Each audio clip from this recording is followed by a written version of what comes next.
Chapter 1105. Previously, Yang Yi had promised Lon Xian that he would bring Murphy's concert in Taiwan, which was scheduled for the beginning of June. However, for this concert, Murphy had prepared for a long time. Yang Yi had also studied and practiced with her. They had even prepared a few new songs for this concert. After all, this concert was held in Baobei City, Taiwan, which was also Murphy's hometown. It was also the place where Yang Chongwei had stayed for a few years before he went abroad. Therefore, this concert was of great significance to both Yang Yi and Murphy. It was worth mentioning that for this trip to Taiwan, although Yang Chongwei was not willing to go with them, Shishi's grandfather, Mo Henian, and grandmother, Zhou Mingyu, would go back to their hometown to visit their relatives. It could be said that they were returning home with honor and glory. Therefore, at the end of May, on the Wednesday after Yang Yi had bought the table tennis table, Mo Henian and Zhou Mingyu flew back from Dezhou. They planned to visit their grandson and granddaughter first, and stay in Jiangxing for more than a week. They would then go to Taiwan together the following weekend. Mo Henian rarely returned to China. Zhou Mingyu, on the other hand, had come back twice in the past year. The first time was when she had to go back to Harbor City, so she took a detour to Jiangxing to visit her grandson and granddaughter. The second time was when one of her sisters opened a clothing store in Shanghai. She came back to support her, so she also made a trip to Jiangxing. However, both times, Zhou Mingyu was in a hurry and left after a day or two. On Wednesday morning, Yang Yi and Murphy brought Tong Tong, who did not need to go to school, to the international airport in Jiangxing's Binhai district to pick up their grandparents. The old man was still dressed in a cowboy outfit. It was inconvenient to wear a cowboy hat, so he held it in his hand. However, the dark-colored checkered shirt was obviously matched by Zhou Mingyu. The color of the shirt looked mature and not old-fashioned. When they walked out of the passage from afar, he looked like a fashionable old man who refused to admit his age. However, upon closer inspection, Mo Henian was still as stern as before. When he saw Yang Yi, he even snorted softly to express his dissatisfaction. Although the old man was a farmer in America, he was not uninformed. Of course, he knew about Yang Yi's current net worth. However, it was also because he knew that Yang Yi was definitely one of the richest men in China that Mo Henian was unhappy with Yang Yi. This was the same reaction that Mo Henian had when he first found out that Yang Yi and Murphy were together. When his son-in-law was still a poor boy, that was his first impression of Yang Yi.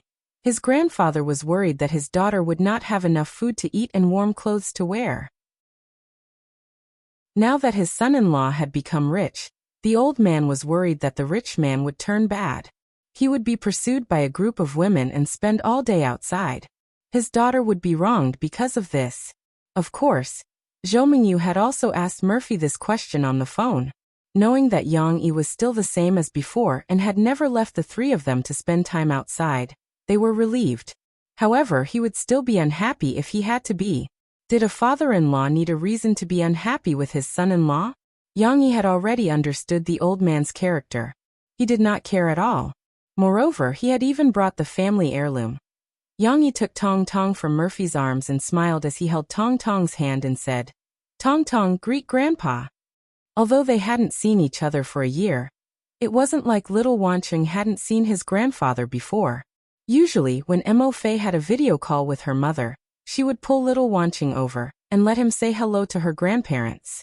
Otherwise, how could Tong Tong have learned to call them Grandpa and Grandma at such a young age?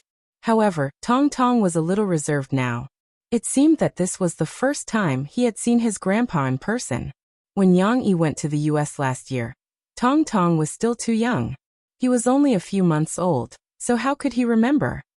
His eyes were wide open, and he pouted his watery little mouth. He was only focused on looking at his grandpa and trying to distinguish between them, so he did not call him Grandpa out loud. When he saw Tong Tong, the unhappiness in Mo Henian's eyes instantly disappeared. His stern face became gentle. He smiled and reached out his hand. "Tong Tong, come and give Grandpa a hug. Let me see if you have gained any weight." What an amazing observation angle. When Tong Tong heard this, he instinctively rejected. He turned his little head and reached out to hug his father's neck. He did not want to be hugged by anyone else. "Are you still shy?" Zhou Mingyu walked over with a smile. She also reached out her hand and said, Tong Tong, let Grandma hug you, okay? Of course he could hug his grandma. Tong Tong had played with his grandma in February this year, so he had a familiar impression of her. He looked at his grandma for a while, then decisively abandoned his father, and went into his grandma's arms. The little fellow was hugged by his grandma. He twisted his butt and felt that it was the same sitting position that he was familiar with. He immediately calmed down, as if he had regained his liveliness at home. He grinned and pointed with his finger as he said to his grandma, "Grandma, Mom, Papa?" "Grandpa too," Murphy reminded him. Tong Tong tried to recall his grandma's and grandpa's facial shape and appearance. He nodded and said in a childish voice, "Grandpa, there's Tong Tong. Our Tong Tong is so smart. He can already speak so much." Zhou Mingyu was grinning from ear to ear. Murphy smiled and said, "Actually, he can speak a lot. For example, he can learn to say what he wants when he eats, what he wants, and what he wants. He might be a little embarrassed today, so he didn't say anything." Mo Henian watched and listened from the side. Although he was laughing happily, his heart was itching. In the end, he couldn't hold back and asked again, "Let me hug Tong Tong." "Let Grandpa hug him, okay?" Murphy hurriedly asked Tong Tong. Tong Tong's feeling of unfamiliarity faded a lot. He nodded and said, "Okay." Mo Henian's wrinkled face immediately bloomed into a smile. He reached out and picked up Tong Tong, weighed him, and patted the little fellow's butt. He looked at Tong Tong with a smile and said, "You've grown up. When Grandpa saw you last year, you were still a little thing. Now you're so heavy." "Yes, he's quite heavy. Grandma can't hold him anymore." Zhou Mingyu joked a little exaggeratedly. Then she smiled and said to Murphy, "I always feel that Tong Tong is heavier than little Lulu. Fei Fei, do you still remember little Lulu? Your Aunt Yun's granddaughter. She's 2 months older than Tong Tong. She's not just heavy. I saw the photo she sent the day before yesterday. Our Tong Tong is even taller than her granddaughter." When Yang Yi heard this, he immediately came over and said, "Dad, if you think he's heavy, let me help you carry him." Mo Henian was a little unhappy that his flattery didn't work. He held Tong Tong with one hand and waved his other hand. Go, go, go. Do whatever you need to do. I'm not so old that I can't even carry my grandson." Tong Tong didn't know whether he understood or found the bickering between his grandpa and his dad very interesting. He giggled in his grandpa's arms. Chapter 1106. It was not easy for Mo Henian to hug his grandson. Tong Tong was now full of energy and liked to run around and explore things that interested him. Therefore, the little boy was quite obedient at the airport. But when he got home, he began to be unwilling to be held and twisted his body, wanting to get down. No hug. Tong Tong mumbled as he tried to break free from his grandfather's grip. Da. Mo Henian had no choice but to put him down. Tong Tong's happy smile returned, and he bounced his little butt as he ran to Dodo, who had just jumped down from the tree. Compared to the other 2 cats, Dodo's personality was cold and gentle. Usually, when Shishi's little friends came to the house, Dodo was not willing to play with them and would hide away without a trace. However, Dodo was very patient with Tong Tong.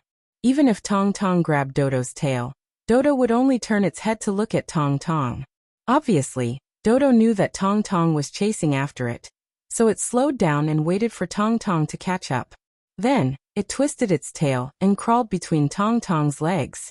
Although Tong Tong could not catch Dodo and was circled around by Dodo, this was just a game between Dodo and Tong Tong. The little guy giggled happily. Grandsons were no match for granddaughters.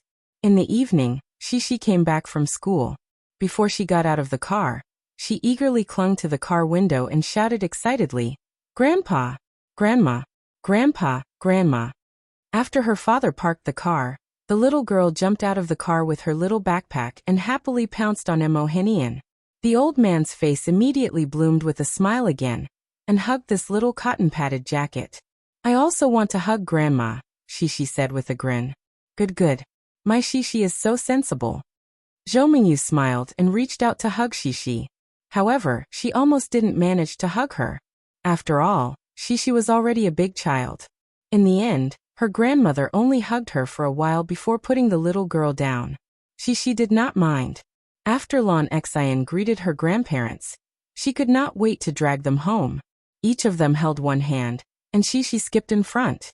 Zhou Mingyu's backpack. How could the old people bear to see their granddaughter carry such a heavy backpack? They could not wait to help her carry everything. Of course, when Yang Yi, who was about to send Lon Xian home, saw the scene, he secretly sighed in his heart. Luckily, the old people didn't let the old people take care of the child. Otherwise, with this kind of spoiling, she will really think of herself as a little princess. Although she usually liked to imagine herself as a cute little princess in her diary, and sometimes when she wrote short stories, in reality, she was not pretentious at all. She did not have princess syndrome at all.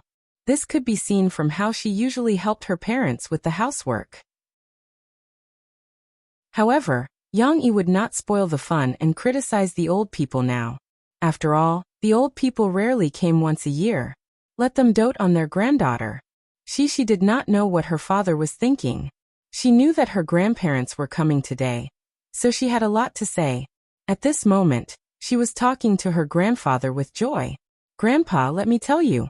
Today, I told little you that my grandfather was coming to see me." Then little you asked, "Is your grandfather the one who has a deer at home?" "There's a deer at home?" Mo Henian was on the farm. Usually, the farm work was complicated and busy, so he had somewhat forgotten about this matter. Fortunately, Zhou Mingyu had a good memory, so she reminded him with a smile. "It's the deer that you brought back when little Yang and the others came last year." "Yes." She nodded and said, "I also call it Little White, because it has very beautiful white spots on its body." "Oh." Mo Henian remembered and said, "That deer. Later, it grew up a little, so we put it back in the forest." "I know. When Papa told me about it, I was so sad." Shi's mood was a little low, but soon, she thought of the topic just now and giggled in high spirits. "I told little you about it."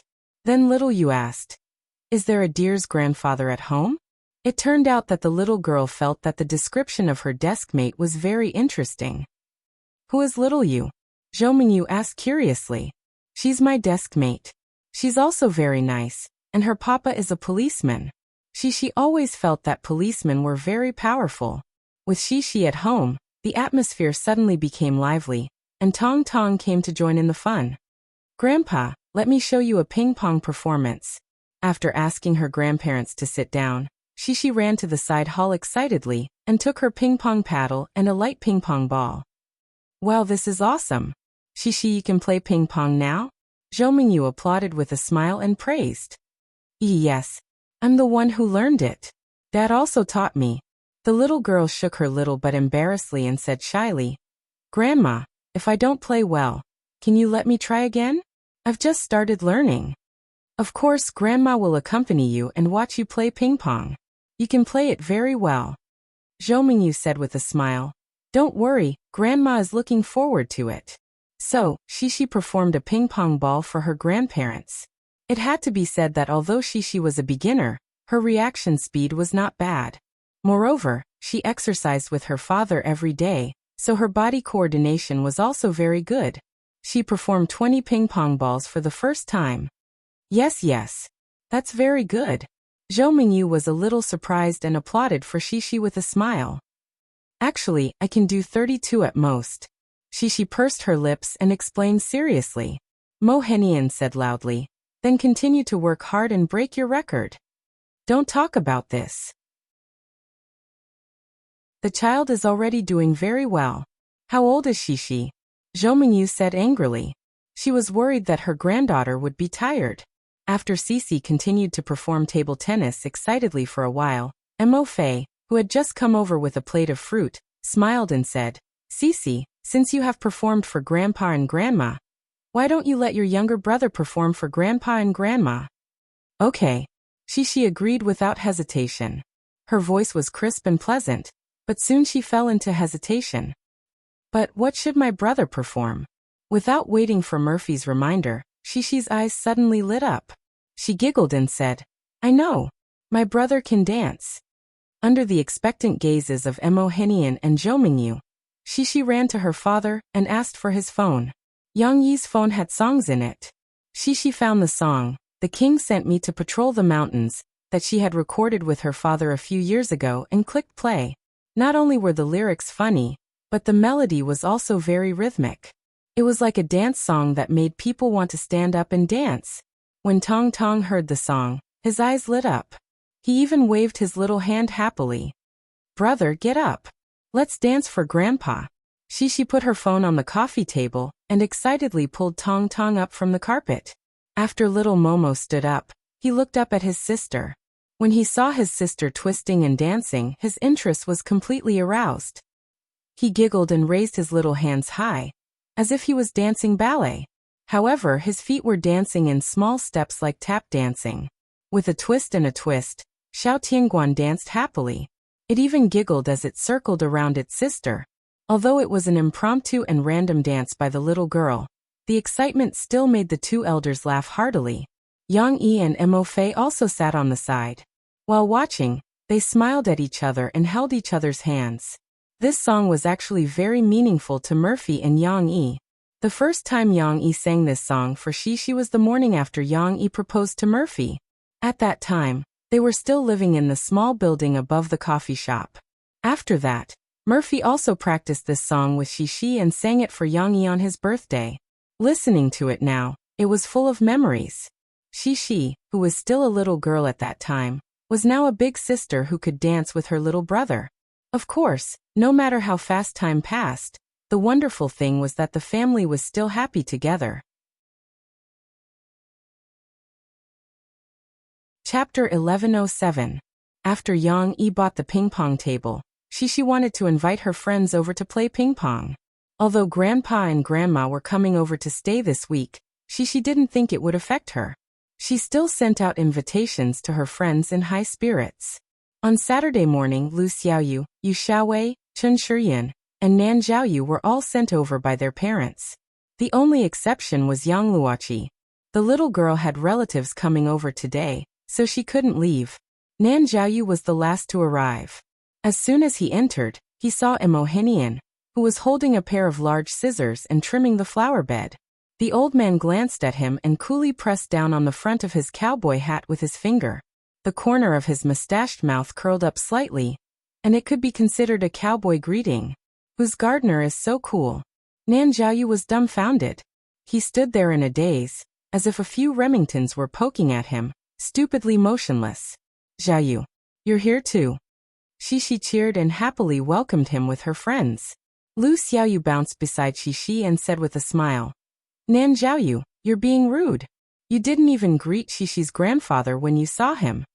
Nan Zhaoyu finally came back to his senses after being reminded by his friends. He scratched his head and looked at Mo Henian a little embarrassedly. He said softly, "Hello, Grandpa." "No, you're not calling him Grandpa." Yu Xiaowei, who was 2 years older, corrected him rigidly. "Shishi calls him Grandpa, but we should call Shishi's grandpa, Grandpa Mo. That's more polite." Shishi didn't think much of it at first. She blinked her big eyes and looked at Sister Xiaowei in surprise. Not only was she surprised, but she also admired her. "Sister Xiaowei knows so much." "It's because I read a lot of books." "It's okay, Shishi. You can read more extracurricular books in the future, and you'll know a lot of things." Yu Xiaowei honestly explained and comforted Shishi, as if she was afraid that Shishi would be discouraged. Seeing this, Nan Zhaoyu could only obediently change his greeting. "Hello, Grandpa Mo." "Yes, they're all good kids." Mo Henian couldn't be serious. He smiled and pointed at the villa. "Go inside and play. Your Granny Zhou has prepared a lot of snacks that she brought back from America." Yes.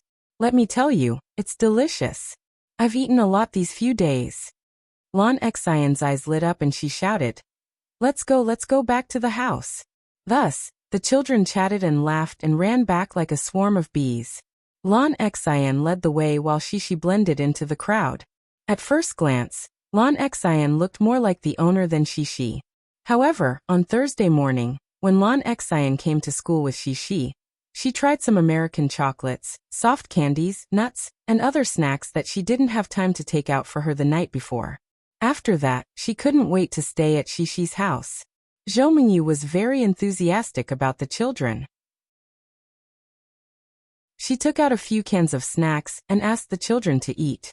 If Yang Yi wasn't worried that they would eat too many snacks and not have an appetite for lunch, the children would probably be eating snacks for the whole morning. It was a pity that Zhou Mingyu couldn't spend more time with the children. After she greeted them for a while, she took her bag and said goodbye to the children. Then, she went to the studio's recording studio with Murphy to practice singing. Yang Yi also prepared a new song for her. When the time came, Murphy would invite her mother to sing this new song with her at her concert in Taiwan. This was a small gift that Yang Yi and Murphy prepared for Zhou Mingyu. Zhou Mingyu used to be a small singer, but she wasn't very famous in Harbor City. Naturally, she didn't have many opportunities to hold a concert. Murphy's gift could be said to be helping her mother realize her dream. You all can play in the house first. Your grandpa Emo and I are trimming the branches next to the table tennis table. When it's done, I'll let you play table tennis. Shishi, you have to take care of your brother and play with Momo. Okay? Yang Yi reminded the little guys. Although Mo Henian couldn't stay idle and wanted to do something, Yang Yi couldn't leave his father-in-law to work outside alone. He greeted the children and walked out of the door again. This was nothing. The children were playing in the house, and he and Mo Henian were working in the yard. They could take care of them, so there was no need for them to sneak out of the yard. Moreover, Shishi's friends were quite well behaved. They had come to the house to play so many times, so they could be considered regular guests. Yang Yi was more at ease. After Yang Yi went out, the children began to discuss heatedly again. Wow, Shishi, your grandparents are really cool, Chun Shuryan said enviously. My grandparents aren't so awesome. They're all old. Yu Xiaowei nodded and said in agreement, that's right. My grandmother is also at home, but I still feel that Cece's grandfather and grandmother look young. I like Shishi's grandfather very much. He's very handsome, and he wears a hat. Nan Zhaoyu's eyes were blurred, and he sighed with fascination. Hee, let me tell you, my grandfather also bought a cowboy hat for my brother and me. When Shishi heard her grandfather and grandmother being praised, she also felt honored. She said with a smile, it's my grandfather's farm. Many people wear cowboy hats because the sun is very hot. Shishi felt that it was not enough to just talk about it, so she ran upstairs excitedly. In the master bedroom and the guest bedroom, she found her and her brother's cowboy hats, and took them down to show them to her friends. Tong Tong was originally in Yu Xiaowei's arms. Yu Xiaowei was 2 years older than Shishi. Although she was not much taller than Shishi, she was much more mature than Shishi. Tong Tong felt very comfortable being carried by Yu Xiaowei, and he did not struggle to get down from the sofa. He was playing with a toy car in his hand, and Sister Xiaowei held another one for him. Little Wanqing felt that he cooperated very well with Sister Xiaowei. He stuffed the little cart in his hand into Sister Xiaowei's hand, and Sister Xiaowei helped him hold it. If he wanted to change to another one, Sister Xiaowei would also obediently let go of her hand. So comfortable. At this moment, Tong Tong heard some noise and saw his biological sister running down the stairs wearing a cowboy hat. She was holding a small cowboy hat in her hand. Tong Tong immediately recognized the small cowboy hat. There was a simple drawing of a cow's head on it. His father had drawn it for him. The hat. The little guy grinned and pointed to his cowboy hat. Yes, cried the little guy. Yes, it's yours. Shishi walked over and helped her brother put on the hat. She even naughtily covered her brother's eyes with the brim of the hat. Then she giggled and ran away. Luckily, Yu Xiaowei was also smiling as she helped Tong Tong adjust the hat. Tong Tong did not know what he was thinking. He took the hat off his head and grabbed it with his small hand. Then he turned around and crawled out of Sister Xiaowei's arms. This little fellow took advantage of his young and ignorant age to grab Sister Xiaowei's clothes and stand up in Sister Xiaowei's arms. Luckily, Yu Xiaowei had a gentle personality, so she did not push him away. Hee. Tong Tong's eyes curved into crescents. After he stood up, he looked at Sister Xiaowei's pretty face and grinned foolishly for a while. Then he put the hat on Sister Xiaowei. The hat was naturally not suitable for Yu Xiaowei, so it could not cover her head. However, Yu Xiaowei did not mind. She could feel Tong Tong's friendliness, so she pursed her lips and smiled gently. Tong Tong was quite satisfied with his wonderful idea. After he received Sister Xiaowei's response, he happily waved his two small hands and giggled with her. The happiness on this side was faint, but Xishi's side was much more lively. Xishi, help me put it on. Chen Shiyin shouted excitedly. I want to try it on too. Lu Xiaoyu also said excitedly, including Nan Jiaoyu, who admired the cowboy costume. The few children fought to be the first to put on the cowboy hat. After they put it on, they tried to act cool. Xishi, can you take a picture for me? Chen Shiyin was the first to put on the hat. She made a cool pose and asked, still not satisfied. Xishi had a camera, and Xishi knew how to take pictures. This was nothing new among these children. Okay. Xishi answered sweetly. But I have to go upstairs to get my camera. I'll go with you. I want to take a picture with your doll. Chen Shiyin shouted. I'll go too. Thus the little fellows ran up like a swarm of bees. Chapter 1108.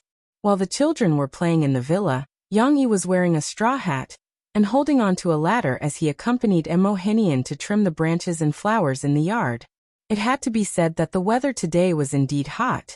Although Yang Yi and the old man were wearing wide-brimmed hats, their backs were soaked in the hot sun.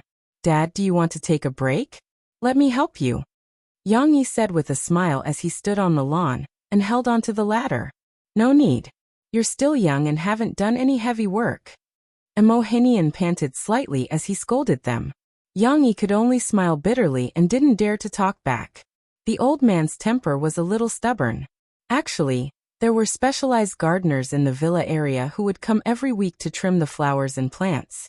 However, the frequency of this kind of tree trimming was not that high. Usually, they would only come by once every month or two. Of course, if you wanted, you could get someone to help you with the gardening at any time as long as you paid. However, as an American farm owner, Mo Henian was used to being self-sufficient and working with other cowboys. He just rolled up his sleeves and started doing it himself. It had to be mentioned that although Emo Henian and Yang Chongguei were both stubborn and didn't like to be extravagant in their lives, there was still a difference between them. Emo Henian liked to ponder over the details while Yang Chongguei, although an old man from the countryside, was still a proud young master in his bones. If it was the same kind of gardening work, if Yang Yi suggested that the whole family roll up their sleeves and get it done, the two old men might help out. However, just like before, if Yang Yi suggested that the gardeners do the work, Mo Henian would complain about it and feel that the others couldn't do it as well as he could. On the other hand, Yang Chongguei would probably just nod his head casually and walk away with his hands behind his back. The attitude of a young master from a big family would inadvertently reveal a little at this time. Of course, this was a little far-fetched. Yang Yi still had to think of a way to convince his father-in-law. Dad, I'm also from the countryside. Why don't you take a break first and have a sip of tea under the shade of a tree and watch how I do? Since you have experience, wouldn't it be better to give me some pointers from the side? Yang Yi said with a smile. Emo Henian pondered for a moment. This idea is not bad. Teach this kid a lesson. Otherwise, when I return to the US, who will work for me? Moreover, he could also temper this brat's temperament. So what if he's a billionaire? Isn't he my son-in-law? Thus Emo Henian came down. He sipped a few mouthfuls of tea under the awning at the side. Unable to stay idle, he came over to help Yang Yi hold the ladder. While giving Yang Yi pointers, he chatted with Yang Yi. Mommy is too young, so I won't talk about it. How do you plan to arrange Xishi's education? Emo Henian asked. The country has been developing well these years, but when it comes to education, I always feel that it's a little lacking. Over the years, many of Baobei's relatives have approached me to find out more about sending their children overseas. If you plan to send her overseas to study, I can also contact a good school for you. Over the years, I've helped the family a lot. I know which schools are good and which are not. Although Yang Yi did not think that overseas schools were good, the old man did mean well. Thus, he pondered for a moment before replying with a smile. Dad, Xishi is actually quite happy to be studying in the country now. You see, she has so many friends. If you ask her to study in the US all of a sudden, she probably won't be able to adapt and won't be able to leave these good friends behind. Also, we've arranged for her to go to the best private school in the country. The teaching resources there are not bad. Therefore, I think that if the goal is to broaden her horizons, it's better to let her finish her basic education in the country. She can then consider going overseas for her future studies. Mohinian did not really mind. He nodded slightly, agreeing with Yang Yi's arrangement. Children indeed need to have more social interactions. The children on our farm often run around with the children in town. In terms of character, they are much better than the children in the city who stay at home all day. Look at the US, there are so many autistic children. Mohinian sighed as he spoke. It was unknown whether he was wiping sweat or feeling sad. He gently wiped the corners of his eyes before saying, when Shishi was overseas, Murphy said that she was worried that she would not dare to play with other children because she did not have a father. She was afraid that she would be autistic. Now that I see so many of her friends coming over to play with her and smiling so happily, I'm relieved. Although the old man didn't criticize Yang Yi, his words still faintly revealed a hint of resentment. In the past 2 years it had faded quite a bit, but thinking back to that time, Mohinian still felt a little unhappy. Yang Yi remained silent for a while before saying softly, "Dad, don't worry. We're heading in the right direction now. Things are already very good now. In the future, our lives will definitely get better." The autistic young lady that the grandfather was worried about was currently surrounded by a group of children laughing and joking. Shishi, I want to take a picture with the panda. Nan Zhaoyu, who was wearing Shishi's cowboy hat, waved at Shishi, who was holding her card camera, as he walked excitedly to the large panda doll placed beside the bed. Lan Xian, who was digging through Shishi's bookshelf, saw this and immediately shouted, No, this is what I want to take later. I want to take a cowboy picture with the panda." "Alright then, you take a picture with the panda. I'll look for something else." Nan Zhaoyu could only pout and change his target. Shishi, on the other hand, enthusiastically helped him find a doll. In her super big bedroom, there was no lack of all kinds of dolls. "Zhaoyu, how about this? I once bought it from my papa. It's 18 little monk dolls." Shishi excitedly took out 18 palm-sized dolls from the cabinet and shook them in front of Nan Zhaoyu. Don't be fooled by the appearance of these 18 little monk dolls. In fact, they were from a very popular domestic cartoon. Each little monk was made into a cartoon image. They were very cute and were very popular among children. In order to buy these 18 little dolls, Shishi pestered her father for a long time before her father agreed to exchange a very small amount of gold coins for the entire set of dolls. "Okay. Shishi, help me set it up." Nan Zhaoyu really liked it. He stood beside the desk in high spirits with his hands in his pockets, making a pose. At this time, Lan Xian finally found a jar of nut snacks on Shishi's bookshelf that she put there 2 days ago. There were almonds, cashews, peeled macadamia nuts, and so on. They all tasted very good. Lan Xian was worried that if she brought them home, her parents wouldn't let her eat them, so she hid them at Shishi's place. However, she was very generous to her good friends. Moreover, since it was such a big jar, Lan Xian felt that it wouldn't be a problem to share some with everyone. Therefore, after the little girl took it out, she acted as if it was her own home and asked her friends to eat. "Xian, help me get some, I want to take a picture." Nan Zhaoyu saw that everyone was eating and praising the snacks. He also felt a little hungry, so he quickly called out, I'm coming. Lan Xian grabbed a few cashews and ran over noisily. She glanced at Nan Zhaoyu standing with his hands in his pockets and said enthusiastically, "Come on, open your mouth. I'll let you eat." Nan Zhaoyu opened his mouth, and Lan Xian directly stuffed all the cashews into Nan Zhaoyu's mouth. Suddenly, Nan Zhaoyu could only whimper. His mouth was stuffed full and he couldn't speak. Shishi was busy setting up the little monk. She looked up and saw this scene. She couldn't help but giggle and say, "Zhaoyu, you can't take pictures like this. It's too ugly." Nan Zhaoyu still couldn't speak. He could only chew hard with an embarrassed look on his face. At this time, Lu Xiaoyu wandered over to Shishi's dressing table near the bathroom in her big bedroom. "Hey Shishi, what's this?" Lu Xiaoyu exclaimed in surprise. She found a set of makeup tools on the dressing table that she had never seen in Shishi's room before.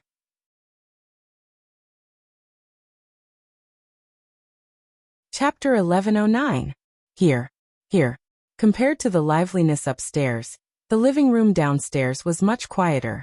Yu Xiaowei was sitting on the sofa, and in front of her, little Momo was flipping through his toy basket.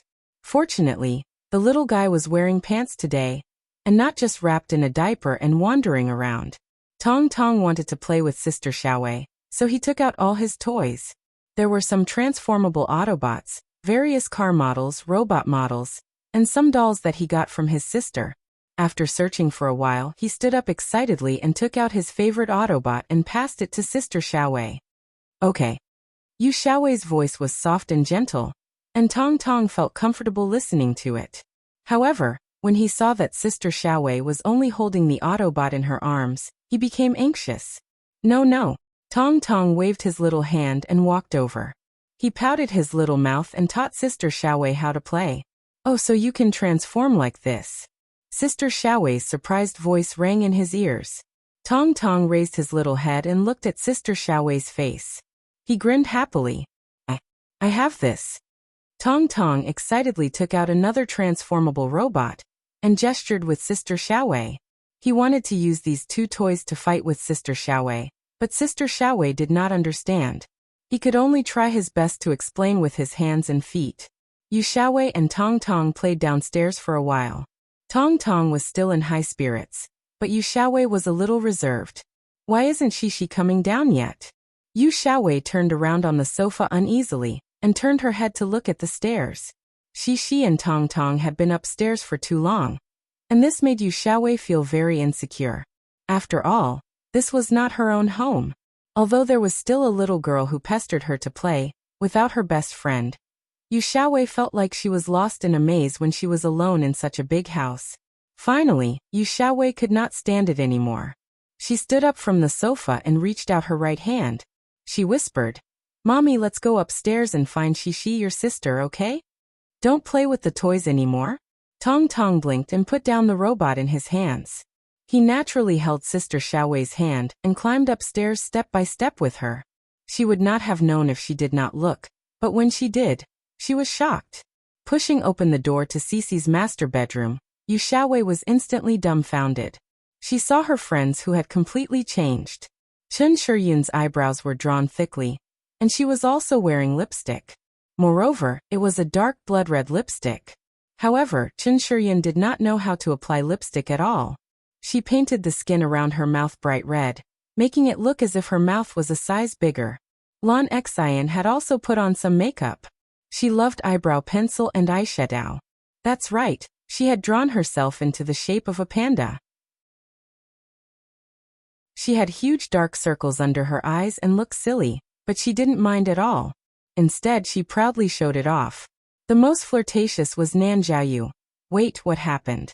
10 minutes ago, Lu Xiaoyu found a set of makeup tools on the dressing table. Shishi's dressing table only had some skincare products and hairbands. Lu Xiaoyu screamed as if she had discovered a new continent. Due to the nature of Lu Xiaoyu's work and family habits, Lu Xiaoyu's parents had always been barefaced and did not wear makeup, so Lu Xiaoyu found it very novel. Lan Xian ran over first. After taking a look, she replied loudly, "These are makeup tools. Lipstick, eyebrow pencil. My mom has them too." Cece, who was arranging the little monk doll, raised her head and glanced at it. She giggled and said, "This is my mama's. Because my grandmother's mirror is very small, Mama and my grandmother put on makeup here." To be exact, Zhou Mingyu was the one who taught Murphy how to put on makeup. When it came to fashion, whether it was clothes or makeup choices, Murphy could not compare to Zhou Mingyu. While Shishi was taking photos of Nan Jiaoyu, the other girls were excitedly trying out the makeup products. Chen Shiyun and Lu Xiaoyu were the most curious. Lan Xian casually opened a lipstick and applied it on Lu Xiaoyu's hand to let her feel the color. Wow, it's so beautiful. Lu Xiaoyu really liked this kind of shiny pink color. As a result, their exploration of cosmetics went out of control. 10 minutes later, Yu Xiaowei went upstairs and saw this scene. The three girls were not the only ones who put on makeup. Shishi was not spared either. The little girl's forehead was drawn with an eyebrow pencil. Then, she asked Lan Xian to draw 3 whiskers on each side of her face with pink lipstick. Hee. Lu Xiaoyu giggled and said, She, you look like a tiger. No, I'm a cat. A very cute cat. She opened her two paws and played with Lu Xiaoyu, who had put on lipstick and smoky makeup by accident. Of course, the girls had all put on makeup, so how could Nan Zhaoyu be spared? He subconsciously wanted to escape, but in the end, he was pressed onto the dressing table by Chen Shiyun. Chen Shiyun and Lan Xian excitedly carried out a tragic makeup experiment on his face. This powder is good. When we performed in kindergarten, the teacher put it on our faces. I remember. Use this to put it on. Is there any black lipstick? I think black lips look good too, Chen Shiyun muttered. How can there be black lipstick? Lipsticks are all red, Lan Xian said. She listened to their discussion and her eyes lit up. She came over and suggested, I have an idea. We can use this black pen. When Yu Xiaowei came in with Tong Tong, she and the girls were still working on Nan Zhaoyu's face in full swing. However, the scene in front of Yu Xiaowei was enough to make her dumbfounded. What's going on? How long has it been? Why do the girls look like they just came back from a trip to the fairies' cave? Their appearances have all changed. Tong Tong's eyes widened. He didn't react for a moment. If he hadn't been so close to Sister Xiaowei's thigh, he would have run away when he saw these strange people. Sister Xiaowei, come in and play with us. She had been looking at Nan Zhaoyu's appearance and laughing happily. Now that she heard the commotion behind her, she excitedly waved at Yu Xiaowei. For she and the girls, the significance of putting on makeup was nothing more than playing around. Perhaps they didn't even feel like they were putting on makeup. Instead, they felt like they were scribbling. It was just like painting. The makeup was their brushes and paints, and their faces were their natural canvas. What could be more interesting than painting, where they could let their imagination run wild?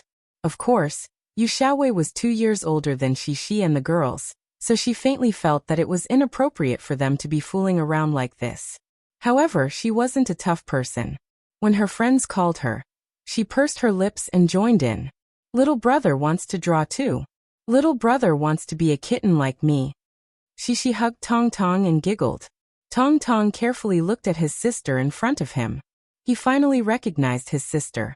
When he let out a long sigh of relief, he clapped his hands and chuckled. Oh, how did my sister become like this? Yang Yi was trimming the branches outside. After he replaced his father-in-law, he sped up. After a while, he finished trimming the trees beside the swimming pool and the table tennis table. Mo Henian didn't stay idle either. He swept the cut branches and leaves to one side. Only the front yard was left. Yang Yi asked his father-in-law to go back to the house to rest. Then he planned to call the kids, who had been clamoring to play table tennis since the morning, out to play. However, when he returned to the house, Yang Yi was surprised to find that there was no one in the living room.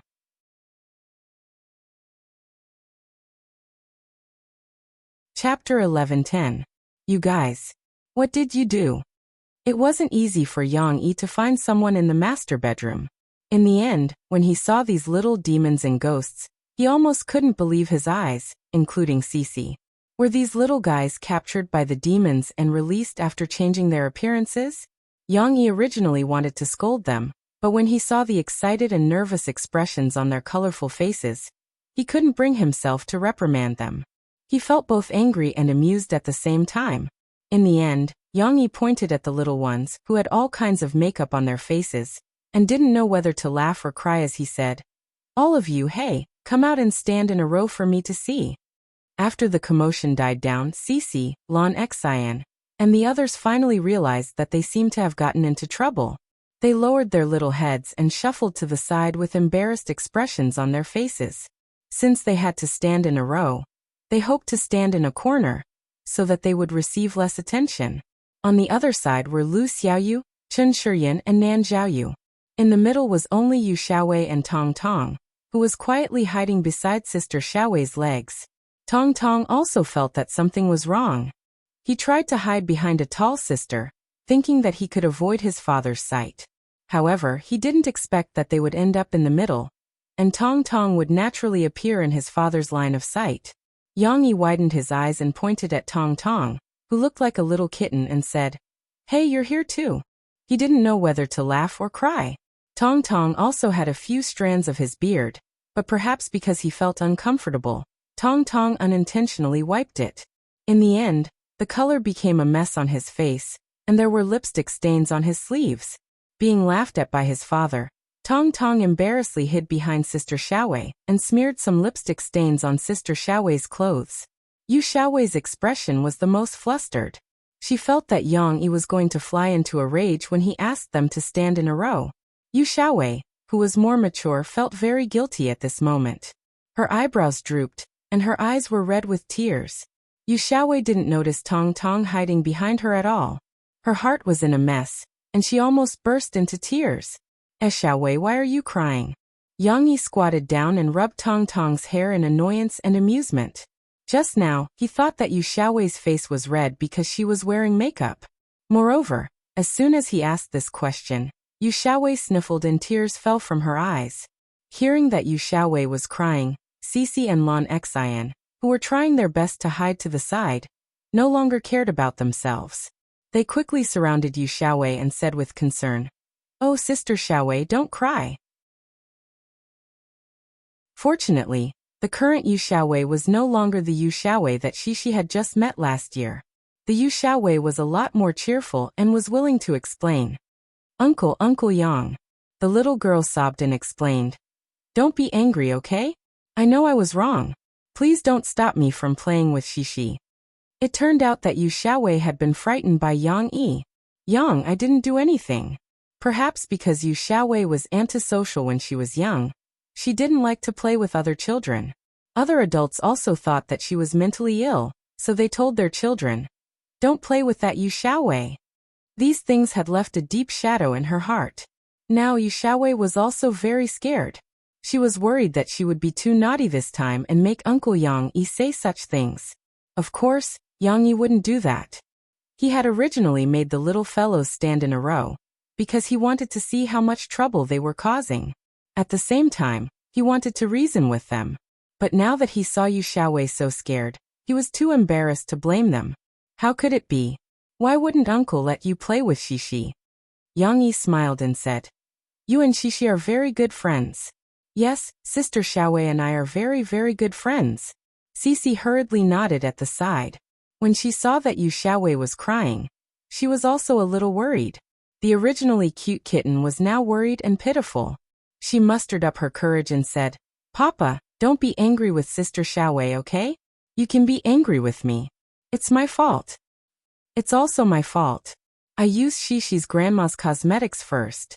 Lan Xian also stood by her little friend and supported her.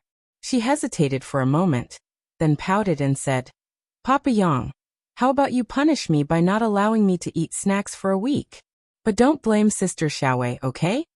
These two little girls, they're starting to talk about loyalty? Yang Yi still had a bit of the underworld aura. Of course, he appreciated Shishi and Lan Xian's bravery.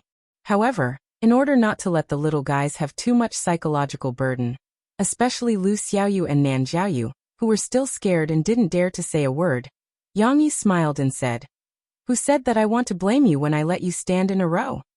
Of course, it's still wrong for you to play with other people's cosmetics privately. It's just that this is the first time you've made a mistake, so I forgive you." Yang Yi glanced at the card camera that Shishi put next to him, then smiled and took it. He shook it at them and said proudly, "But since you've already painted your faces like this, you can't let it go to waste, right? Uncle Yang will take a photo of each of you as a souvenir." "Okay. Take a photo? Okay. Okay." Shishi saw that her father wasn't angry anymore, so she immediately became happy and rushed to answer.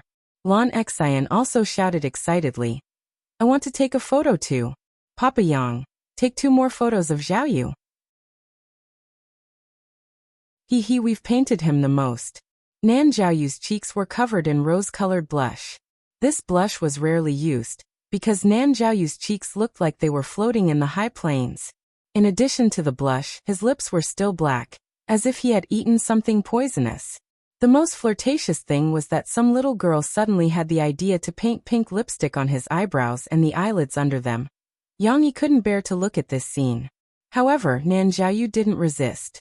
He just scratched his head shyly and whispered, "Uncle Yang, these photos, can you not let my father see them?"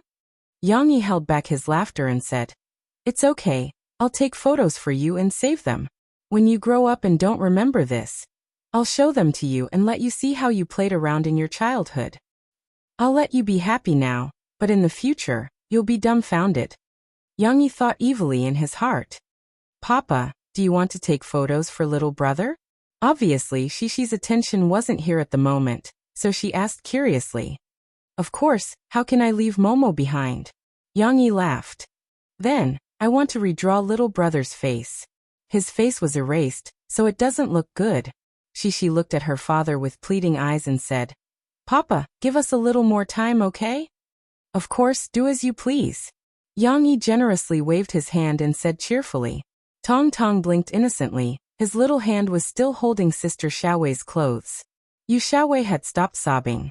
When she heard that Uncle Yang didn't blame her, she felt that the atmosphere among her friends had become warm again. She was happy and touched, so she pursed her lips and smiled. In the evening, the children who had washed off their faces were taken home by their parents, while Yang Yi was at home, being chased by the flustered and exasperated Murphy. No, honey, listen to me. The situation was out of control at that time. When I saw their faces were red from the makeup, I was dumbfounded, so how could I stop them in time?" Yang Yi chuckled as she ran for her life. "But don't worry, I've already left evidence. When they grow up in the future, you can take these photos to them. Tell them, quickly compensate Auntie for her cosmetics. You're still quibbling, you must have a part in it too." Murphy angrily chased after him and angrily said, "Last time in the TV station's lounge, who was the one who broke several of my lipsticks?" Cough cough, it's such a long time ago, why are you still bringing it up?" Yang Yi dryly laughed. "Humph, Yang Yi, you're a man with a criminal record, I don't believe your nonsense at all.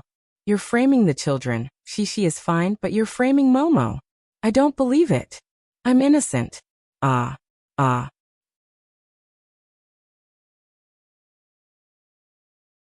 Chapter 11:11.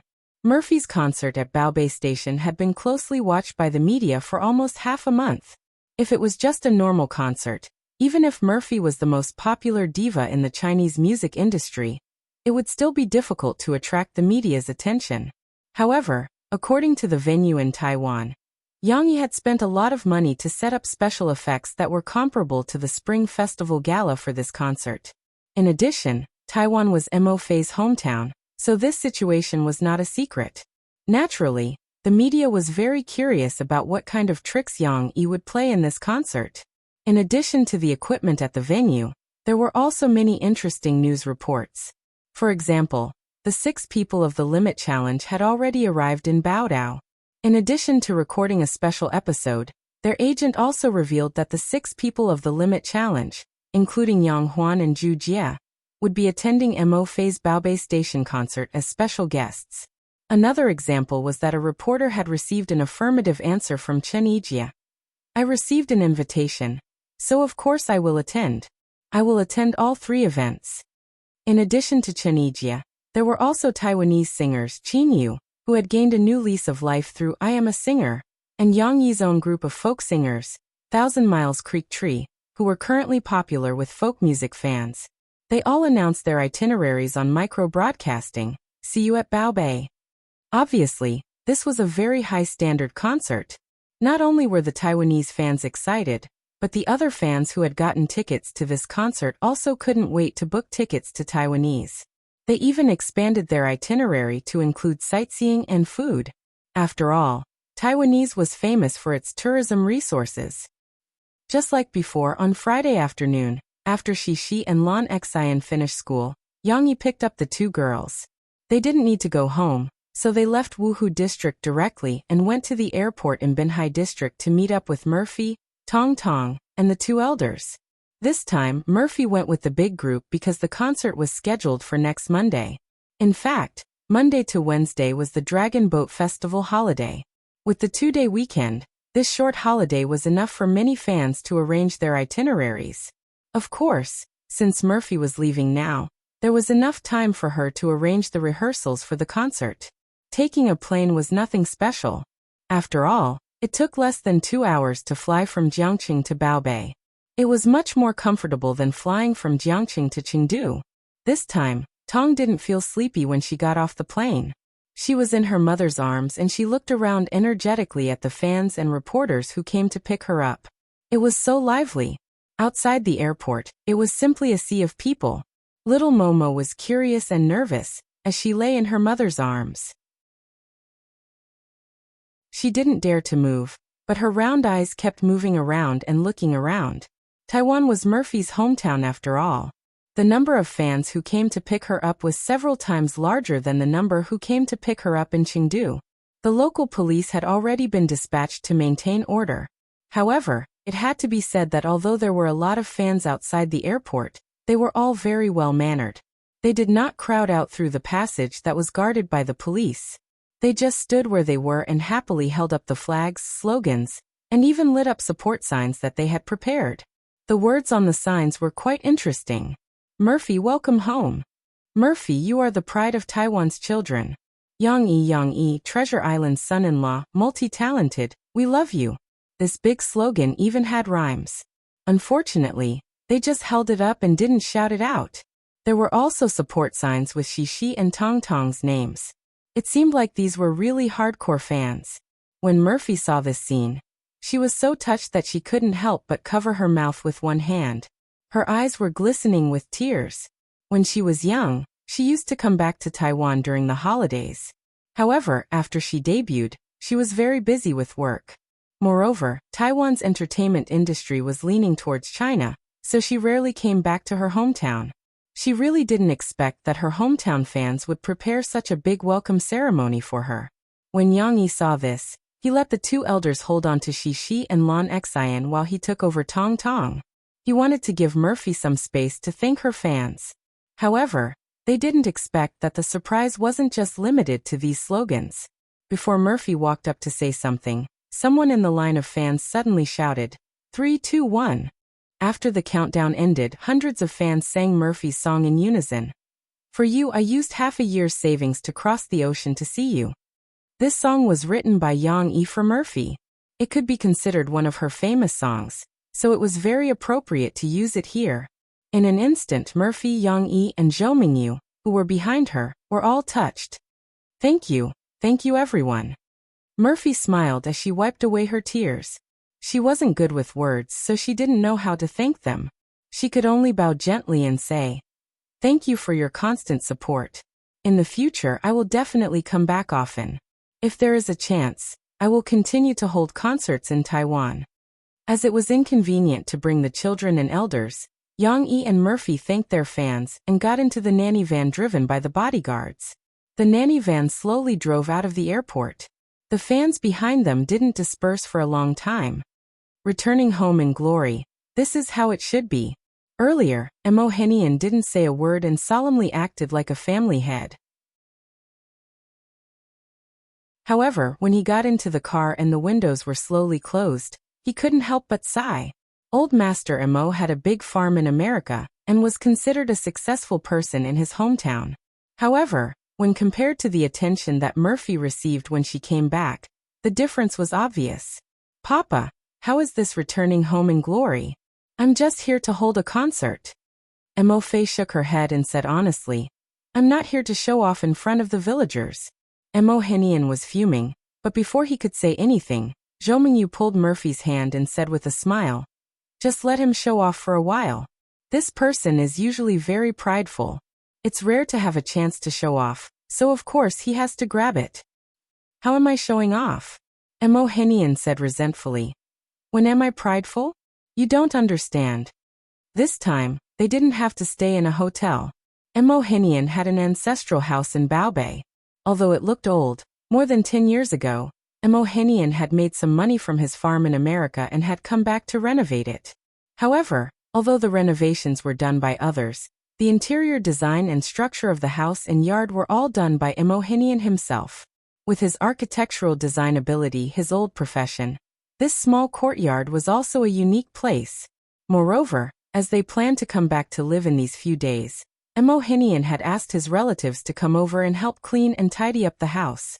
Therefore, as far as the eye could see, The house was clean and the yard was like a garden, with green plants and paths complementing each other beautifully.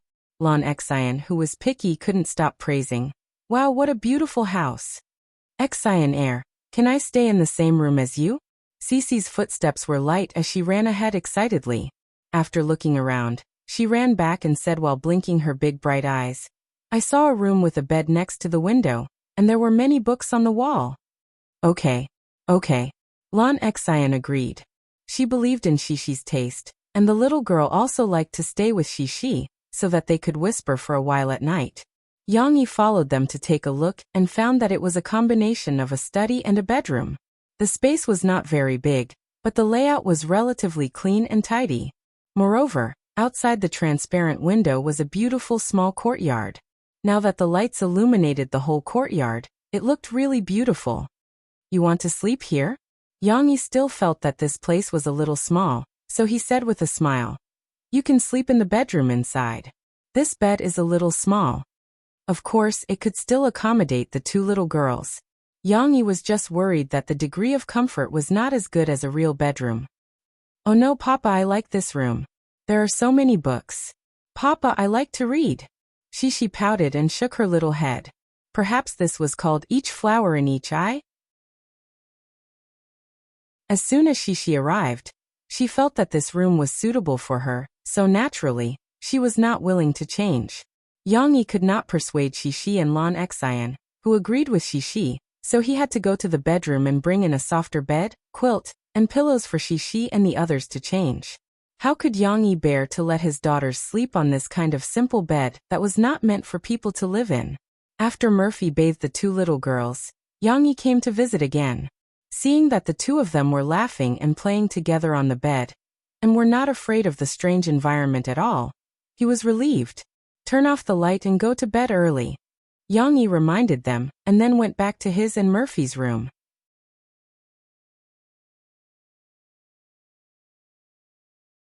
Chapter 11-12. Mo Fei and Yang Yi were still the busiest when they were traveling with 3 children and 2 elderly people, even if they were accompanied by assistants and bodyguards. After returning to the Mo family's ancestral home, Murphy and Yang Yi worked around the clock. They bathed the 3 children, coaxed Tong Tong to sleep, packed the luggage, hung up the clothes they brought, and many other chores. The assistants and bodyguards were arranged to stay in a nearby hotel. They were not so pretentious as to stay in their own house with a personal assistant, so they had to do these things themselves. After Yang Yi came back from visiting Shishi and Lon Excian, Murphy was finally free to rest on the sofa in the bedroom. However, Yang Yi saw that she was still very energetic. It seemed that her excitement of returning to her hometown and touching the familiar furniture had not subsided. Why are you so happy? Yang Yi sat down beside Murphy and asked with a smile. Because I suddenly remembered a lot of memories when I returned to my hometown. Murphy said softly with a smile in her eyes. Didn't you say that after your debut, you rarely came back to Baobei? Yang Yi asked curiously. Yes, after my debut. I was busy with work and did not come back for a few years. After Shishi was born, I did not bring her back either. At that time, she was too young and I did not want to take her everywhere. Murphy said with emotion. However, when I was young, every spring festival or when my father was on vacation, we would come back to Baobei to visit our relatives. So, I left a lot of memories here. Yang Yi remembered that Murphy had said that she was very cheerful when she was young. However, she had been treated unfairly in the entertainment industry in Harbor City, so her personality gradually became cold. So, Yang Yi smiled and said, When you were young? That must be very interesting memories. Murphy reached out and intertwined her fingers with Yang Yi's. Her eyes were filled with memories as she shared with Yang Yi. Yes. At that time, our ancestral home had not been renovated yet. It was an old house that had been there for decades. My grandmother was still alive at that time. She lived in the room that my father and mom were sleeping in tonight. Speaking of her grandmother who had passed away, Mo Fei was a little sad, and the fatigue in her body also came up. Yang Yi felt sorry for his wife, so he reached out and put his arm around her shoulders. Murphy lay in Yang Yi's arms. She was used to this. She found the most comfortable pillow position on Yang Yi's thick chest. Then she raised her head and smiled softly at Yang Yi. Mo Fei continued, pointing at the ceiling with her finger. Then the room we are sleeping in now is still the room that was left for me before, but it was not so big before. Later, my papa redesigned it and combined the two small rooms, mine and my cousin's room, into this big bedroom. Murphy had told Yang Yi about the Murphy family before. After her grandmother passed away, the ancestral home was left to Mo Hinian, and the family factory was left to Murphy's uncles. Later, the development of the manufacturing industry in Baobei was not good, so they moved the factory to the mainland. At present, Murphy's uncles also lived in the mainland. What about the furniture? Is it the old furniture? Yang Yi pointed to the cabinet and the big bed in the middle and asked. After hearing Yang Yi's question, Murphy was a little surprised and said, "Yes, how did you know? The cabinet used to be in my room, and the bed was made when my papa and mama got married. It's a very solid wooden bed. My papa felt that it was a pity to change it, so he kept it." Yang Yi smiled and said, "I can see that. These pieces of furniture look old. They don't fit in with the design of your father's house. Compared to them, the other pieces of furniture are much more harmonious." It was past 11 o'clock in the evening, but the two were not sleepy. Instead, the more they talked, the more energetic they became. They snuggled together on the sofa and continued to talk about Murphy's childhood. Mo Fei's memory wasn't as good as Yang Yi's. She only remembered a lot of things from her childhood after coming here. "Actually, when I was young, I was not as obedient as she. Murphy smiled embarrassedly and said, "At that time, when we came back to Baobei in the summer, I did something that almost made my father anxious." "What was it?" Yang Yi asked in surprise. "My cousin is much older than me. Then he and a neighbor's brother, I forgot to call him Awei, or Awei's brother, liked motorcycles very much. Motorcycles are banned in Jiangcheng." Murphy was worried that Yang Yi would not understand, so she explained, "But there are no motorcycles that big. Baobei is more crowded, so most of the motorcycles people use are small women's motorcycles." "Yes, I know." Yang Yi smiled and nodded. He had seen it in the movies. "One night, I heard them say that they were going to take a motorbike to Keelung to watch the sunrise. Then I ran over and asked them if they could take me along." Murphy smiled embarrassedly and said, "I was only 5 or 6 years old at that time, so I didn't know much. I simply thought that my cousins were very awesome, so I often followed behind them. Going to Keelung to watch the sunrise was the coolest thing they did, so I wanted to follow them even more." "And then? You went to Keelung with your cousin and brother Wei?" Yang Yi asked, his tone a little jealous. Some people said that husband and wife looked more and more alike, and Yang Yi was the same. After living with Mo Fei for so many years, although they didn't look more and more alike, their personalities had become a lot more similar. No, they looked exactly the same when they were jealous. Murphy could naturally tell. She smiled and said, Don't be jealous. I rode on my cousin's motorbike, and Brother Wei drove his own. Plus, my cousins were all older than me by more than 10 years. Let me tell you, at that time, I was also I didn't know how crazy I was. I left in the middle of the night, then went to Keelung early in the morning to watch the sunrise. On the way back, I bumped into my dad and uncle, and they came over in a car. Yang Yi could not help but feel jealous. He complained, "You're too bold, running out in the middle of the night when you're only 5 or 6 years old." "Okay, don't be angry. I know I was wrong." Murphy saw this and immediately sat up, holding Yang Yi's hand pitifully. However, before the two of them had time to talk about this matter clearly, there was a knock on the door of the room. What was it? Yang Yi and Mo Fei both stood up in confusion and opened the door to take a look. Lan Xian, who was wearing pajamas, was standing barefoot on the wooden floor outside. The little girl looked scared and trembled as she stood outside. "Daddy Yang, sob, I'm scared. I don't dare to sleep." When the door opened, Lan Xian could not wait to jump into Yang Yi's arms. Her body was still trembling as she cried, "Window, it's too scary outside the window."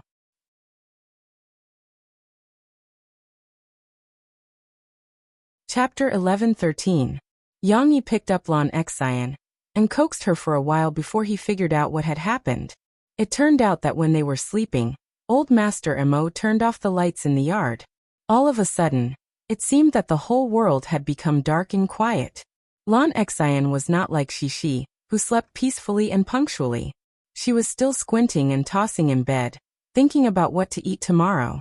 I think there's a monster outside the window. It's very, very dark. Lon Exile pouted and complained. The little girl looked out of the floor-to-ceiling window beside the bed. It was a dark courtyard, and the bushes were hidden in the shadows of the trees. It was as if there was a beast lurking in the dark. Although she couldn't see it, Lon Exile could already imagine the monster's ferocious appearance. What about Shishi? Is she scared too? Murphy asked with a smile. She and Yang Yi were not very worried. After all, this was just a child's silly imagination, who had not been afraid of ghosts when they were young. Yeah, Shishi is still here. I called her, but she fell asleep and ignored me. Lon Exile also thought of Shishi at this moment. She muttered and suddenly realized something and became anxious. Papa Yang, hurry up and save Shishi. She's going to be taken away by the monster. It's okay. Yang Yi didn't know whether to laugh or cry as he comforted Lon Exile and brought her back to the study where the two little girls were sleeping. He pointed outside the window and said with a smile, "There's no demon there. Aren't they all the trees you saw before? They just turned off the lights." Shishi was sleeping soundly on the bed. She did not respond even when the lights were turned on in the room. When Yang Yi came in, he saw the little girl sleeping soundly. She had kicked the small quilt to one side and squeezed it with the quilt Lon Exile had pushed away before coming out.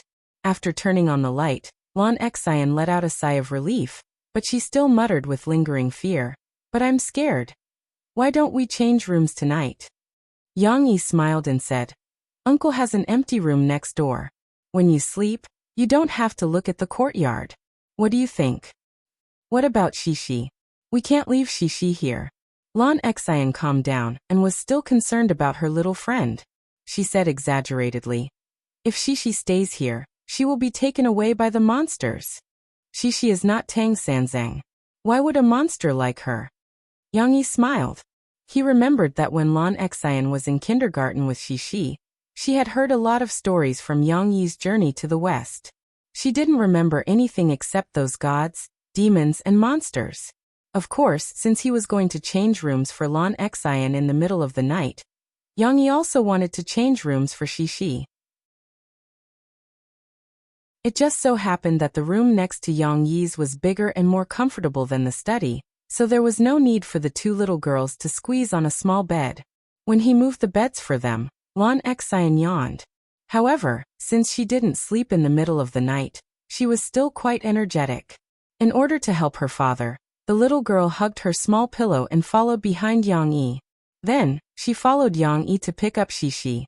It was obvious that she didn't have a sense of security in her heart from the way she kept following them. Shishi really slept like a slender little white pig. When Yang Yi returned to the study and carried her to the bedroom, the little girl didn't wake up.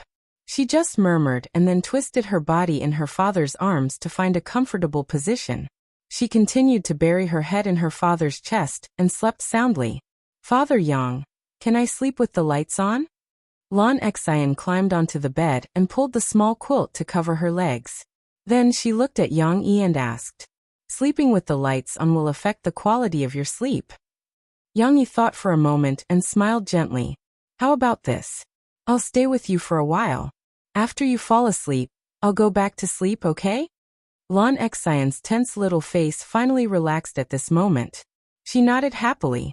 Yes. That night, there were no more twists and turns. Lon Exile was already a little sleepy. Yang Yi watched for a while and finally fell asleep. They slept all the way until dawn. The next morning, Shishi was woken up by her father. The little girl was like a little koala. She hugged her father's neck lazily and didn't want to come down. When she rubbed her sleepy eyes and regained some energy, she realized that something was wrong. "And why am I here?" The little girl's voice was a little nasal. She asked in confusion. "Shishi, you don't know. It was dangerous last night. After the lights were turned off, there was a monster." Lon Exile was still lazing around in bed. She grabbed the small quilt and refused to get up. However, after hearing Shishi's question, she couldn't help it. She turned over and got up. She shouted at Shishi, "There was a monster?" Shishi looked at her little friend in surprise. "Yes. It was very scary. You were almost taken away." Lan Xian threatened in a menacing manner. "I'm not afraid. My papa is super powerful. He can beat a monster." Shishi pouted and said indifferently. Looking at Shishi's exultant performance, Lan Xian was a little surprised. She wasn't even afraid of a monster? How would Lan Xian know? In Shishi's heart, her father was an existence comparable to Ultraman and Sun Wukong. What was a little monster? No bad guy could be her father's opponent. This was just a small episode. On Saturday and Sunday, Yang Yi was still busy. In the morning, he would take Shishi, Lan Xian, and Tong Tong to visit several famous scenic spots in Baobei City. In the afternoon, he needed to go to the stadium to participate in the group rehearsal with Murphy. After all, the concert this time was very grand. Not only did they invite a lot of guests, but they also used some lighting technology at the scene. In order to make the concert look more exquisite and interesting, it was necessary to do a walkthrough before the start of the concert. The program in the evening was much more exciting. After Murphy and Yang Yi came out of the stadium, they didn't eat dinner. Instead, they took the three little guys to visit several famous night markets in Baobei City. Every night market had its own characteristics. However, no matter which night market it was, they could almost find all the special food and snacks of Baobei, and even food from all over the world. Obviously, this catered to Lan Xian's appetite. Every night, the little girl would eat until her stomach was full. She would even take a walk to digest her food. Then she would eat until she was full. Then she would leave with Yang Yi and Tong Tong. Don't think that Yang Yi and Tong Tong could easily hide their identities in the crowded night market. With Murphy's fame in Baobei City, when they entered the night market, they were surrounded by a lot of surprised fans. Luckily, Yang Yi had brought enough bodyguards, and the fans, who were local or tourists, were understanding of Yang Yi and Tong Tong. They just smiled and watched, and secretly took out their mobile phones to take pictures. They didn't make any noise and ruin the mood of Yang Yi, Murphy, and the other children. However, the next day, all the major local media in Baobei, and even many tabloids in the entertainment industry, reported the news of Yang Yi and Murphy's appearance in the night market in Baobei City. Interestingly, they didn't find a topic that could attract the attention of the audience. Many reports even reported on what Yang Yi and Murphy ate with the children. You might not believe it, but Yang Yi and Murphy tore up squid on the street. The most down-to-earth star and billionaire, Yang Yi and Murphy ate shaved ice in Baobei City's night market. Where to Baobei? Yang Yi and Murphy tell you the answer.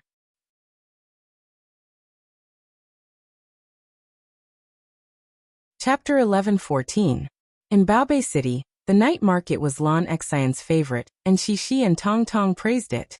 However, in terms of favorite, Shishi and Tong Tong would still choose Huashan Cultural and Creative Park. Even if the food in the night market was not included, Lan Xian also liked the cartoon art exhibitions and creative shops in the park. It was the kind of wonderful place that the three children would never want to leave. However, when it came to this place, Yang Yi heard about it from a tourist fan who was eating shaved ice with them in the night market. Yang Yi, Murphy, you brought your children here for a trip. You must go to Huashan Cultural and Creative Park to play. There are all kinds of art exhibitions there. I went there yesterday, and there is a cartoon art exhibition that is very suitable for children. When the fan saw that Yang Yi and Murphy were very easygoing, she let go of her reservations and excitedly introduced them to the park. Cartoon art exhibition? Huashan Cultural and Creative Park? Murphy was not familiar with this place. After all, it was built in recent years. After Yang Yi went back home that night, he and Murphy looked it up on the internet. Just looking at the photos and the unique and very artistic buildings and decorations, they were immediately interested. This was a unique scenic spot in the modern era. It seemed to be much more interesting than ordinary tourist attractions. Therefore, on Sunday morning, Yang Yi and Murphy brought the three children to this wonderful place. This place is very suitable for taking photos. Murphy exclaimed in surprise when she saw the row of old-fashioned bungalows and the preserved winery ruins. especially the row of green walls covered with creepers outside the row of small factories. She also looked around with interest. Suddenly, she found something and happily pulled her father's hand, wanting to drag him away. "Papa, look, there is a little person wearing a yellow hat. Let's go and take a look, okay?" Wasn't that right? It should be a bookstore that was set up in an old house. The bushes at the door were neatly trimmed. From the front, it looked like the small trees were painted on the wall. What was more interesting was that inside the old lattice windows, there were blue and yellow leaf stickers, which contrasted nicely with the bushes and small trees outside. She liked the figure sculpture sitting next to a small potted tree. It was a sculpture of a little boy about the size of a normal person, with a yellow hat, yellow gloves, and yellow snow boots. This color was in sharp contrast to the blue shirt and pants, as well as the green scarf. Of course, it was also holding a book with a red cover and sitting on a big black rock, also a sculpture. The small tree next to it was like an open umbrella, sheltering him from the rain and the sun. The sculpture of the little boy was quite a few meters tall. Although it looked chubby and silly, the sharp contrast of these lively colors gave it a particularly eye-catching vitality. No wonder she liked it. Murphy had just finished modeling in front of the Boston Ivy, and happily wanted Yang-yi to take a photo of her. In the end, she turned around and saw her daughter pulling her husband away. "Yang Xiaoxi, you have to abide by the principle of first come, first served," Murphy said angrily. "How can you cut the queue? Papa wants to take a photo of me first." Cece obediently stopped and giggled at her mother. She shook her little butt a little embarrassedly and said, I didn't cut in line. Hee mama, come and take a look too. That little person is so cute." I don't want to look. Don't you think it looks better here? This red bus shop is in front of the Boston Ivy. Red with green, how stylish." Murphy argued with her daughter very seriously. Yang-yi didn't know whether to laugh or cry. He put Tong Tong down and let Lan Xian and she each hold Tong Tong with one hand. Then he took out a SLR camera from his backpack and said with a smile, "Okay, don't quarrel, one by one. Everyone has a share." They didn't just take photos here, they also bought a lot of things. For example, in the bookstore behind the little person that she mentioned just now, Yang-yi bought a few storybooks written by Taiwanese writers for Shi. Then they went to a store that specialized in selling vinyl records that had already retired from the stage of history. Murphy was also attracted by these very artistic shop designs and the beautifully packaged vinyl records. Although they weren't particularly famous international vinyl records, they were just music works by some Taiwanese artists, and there were even many ethnic classical songs. As the store manager said when they were chatting, this store didn't sell high-quality products, but a kind of ancient lifestyle. It sold a special, leisurely lifestyle. Therefore, Yang-yi and Murphy happily jumped on a few wooden vinyl records and prepared to take them back to Jiangqing to enjoy. Of course, Yang-yi didn't need to take anything. Today, he went out with a few bodyguards as usual. After buying something, he asked the bodyguards to send it directly to their car. They could take it with them when they went back. Finally, after visiting creative stores, Yang-yi and Murphy accidentally came to the art exhibition hall and saw the cartoon art exhibition that they had long forgotten. It was really a cartoon art exhibition. When Yang-yi and the rest entered, they saw many cartoon figures that they often saw on TV. Whoosh! Qiao Qiao Hu! Cece and Lan Xian were even more excited. The two little girls had even forgotten their image as they screamed and yelled excitedly. Tong Tong also recognized these. After all, he often watched TV with his sister. Although the little guy didn't shout, he was still affected by his sister's emotions. He excitedly clapped his little hands in his father's arms. The exhibition hall here wasn't like some car shows or merchandise exhibitions, where the goods were only displayed for people to observe. The reason why it could win the children's favor was because it had been cleverly designed. For example, the Qiao Qiao exhibition hall that Shi mentioned had wooden wall stickers, grass-like carpets, and pillars in the middle that looked like a big tree. There were also lifelike plastic branches and leaves extending from the pillars. These were all highly similar to the scenes in cartoons. It was like an extremely miniaturized version of an amusement park, giving the children a wonderful immersive experience. It was no wonder that Cece and Lon Exayan couldn't help but pounce on them when they saw them. They giggled and sat together with the three big dumb bears, and even beckoned little Tao Wu to come over and take photos with them. Not only that, even Shishi was dazzled. Yang Yi had just taken 2 pictures of them when the little girl couldn't hold back anymore. She ran to the wooden toy exhibition area in front of them, and hugged a magic rabbit that was completely made of wood. It poked its head out from a gentleman's hat, and didn't want to let go. This one can even play. Lon Exayan touched a small wooden Ferris wheel toy, which actually produced a series of beautiful music. She exclaimed in surprise and asked Shishi to take a look. Hey, it's real. It looks like a music box. I also have a music box toy at home. Shishi hugged the magic rabbit, and went over to take a look. She analyzed it with Lon Exayan. Not to mention Shishi and Lon Exayan. Even Murphy was captivated by the beautiful and exquisite wooden dolls and toys. She held Tong Tong in one hand and picked up a wooden deer in the other.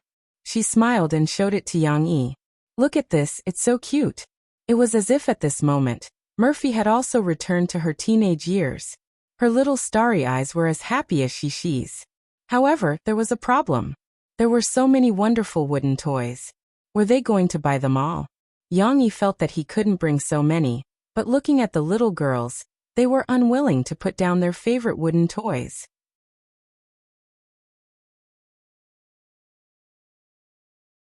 Chapter 11:15. This is quite suitable for you to play with. Yang Yi and the others had not only seen many wooden dolls in the shape of animals, but also many wooden toys, such as the Ferris wheel wooden music box that Lon Exayan and Shishi had found earlier, and a small wooden toy that Murphy had found called the ball-knocking box. Murphy smiled as if she was presenting a treasure. She beckoned Yang Yi over with Tong Tong in her arms. Look, there are wooden balls of different sizes and colors. The different holes in the box correspond to different wooden balls. You have to put them in the right place before you can knock them in. She even showed Yang Yi how to do it. Murphy picked up a small blue ball, found the right hole on the board and put it in. The middle of the hole was wrapped in a circle of rubber, and had a strong sense of damping. Obviously, it would be difficult to force it in. Murphy's curved eyes had a charming smile. She raised a well-polished small mallet next to her, and knocked the blue ball in little by little, as if she was playing whack-a-mole. Plop! The sound of the ball falling into the wooden box was dull, but pleasant to the ears. Tong Tong's eyes were wide open. He was stunned by his mother's operation in his father's arms. Look. It's fun, isn't it? Murphy proudly gestured with the small mallet in her hand to Yang Yi. Yang Yi just smiled. Tong Tong enthusiastically stretched out his little hand, and asked his mother for the small mallet. He grinned happily and said in a childish voice, Mom, I want to play. At this time, Cece ran over and tugged at her father's clothes excitedly. Papa, come and take a look. Yang Yi was a little busy, so he had to let Murphy play with Tong Tong while he followed Shishi to see her new discovery. The little girl found a cartoon puppet of a big-eared monkey. However, it was different from ordinary puppets. Its style was a bit like Meng Chi-Chi's. It had big ears and claws like a small animal, but its body was upright and anthropomorphic. Moreover, its face was made to look like a child's. It had short eyebrows, big eyes, a small nose and a cheerful smile. If one only looked at its face, it had a kind of adorable look that made people want to dote on it. Note: based on Big Ear's Chabu from Russia.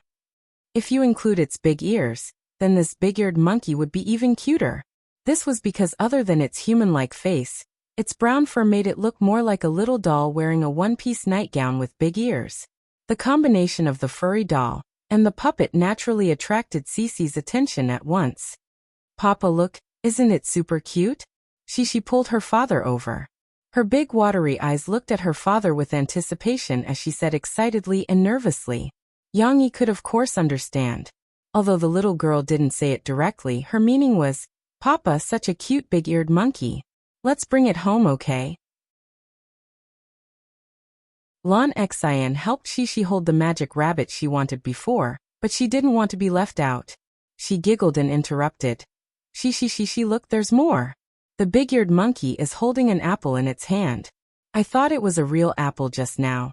And then I took a look at it, only to find that it was also a piece of wood. It really looks like an apple, and it's a super beautiful red apple. Hee hee hee hee. Really? Wow. She exclaimed. Yang Yi looked at his daughter, and then looked at Murphy, who was trying all kinds of wooden toys suitable for children with Tong Tong. He didn't know whether to laugh or cry and said, She, this big-eared monkey is a bit too big. It's not easy to buy it and bring it home. Does that mean we can't buy it? Shishi's cute little face suddenly became tangled. She slightly pouted her little mouth, grabbed her father's finger, and shook it back and forth. She muttered, but, she couldn't think of any reason to persuade her father to buy her this super cute big-eared monkey. But at this time Yang Yi smiled, waved his right hand and said boldly, but this time is an exception.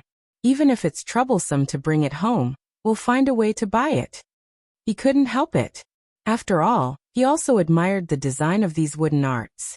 After all, the whole family showed such a fanatical attitude. Even if he didn't buy it for Shishi, Murphy would buy a lot of wooden toys for Tong Tong to play at home. Yang Yi couldn't favor one and discriminate against the other, right? So he might as well be willful this time. Bye. Yang Yi said generously, Exionaire, do you like anything? Pick a few. It's rare for you to come out, so buy some small gifts for your parents. Not to mention Lan Exion's reaction. Shishi's face was already full of surprise. After she confirmed that her father wasn't lying, her pretty little face bloomed with a sweet smile. She happily held her father's hand and excitedly jumped up. Papa, you're so good. Hee hee, I know you're the best papa, and you love me the most. When was the last time Shishi was so happy? Yang Yi looked at the little girl's joyful jumping and couldn't help but laugh softly. Before going to the rehearsal in the stadium, Yang Yi, Murphy, and the three children spent their lunchtime in a very unique themed restaurant. There wasn't much to say about the cakes and drinks in this restaurant, because in terms of taste, Yang Yi could make more delicious baked cakes and make more delicious fruit milk tea. But the interesting thing about this restaurant was that it had a very beautiful theme. The paint on the walls and floor were either red with white dots on a red background, or white with red dots on a white background. The dots of different sizes created a special starry sky feeling. Of course, it was a color that made people's eyes light up with red and white colors.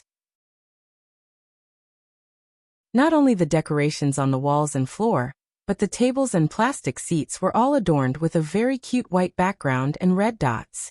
In this restaurant, Shishi, Tong Tong, and Murphy all showed a strong interest. After all, women tended to like bright and cute colors. It was necessary to mention the cake here. Although Lan Xian didn't think it was that delicious, she also thought that the cake was very beautiful. The layer of white cheese on the surface was also decorated with round dots of strawberry juice. It looked like it matched the restaurant's theme. Of course, the taste was ordinary. After the children were full, they didn't show much interest. Instead, they took out the wooden toys that they had just bought and played with Tong Tong. Yang Yi and Murphy sat at the side and chatted leisurely. They were resting their legs after walking for the whole morning.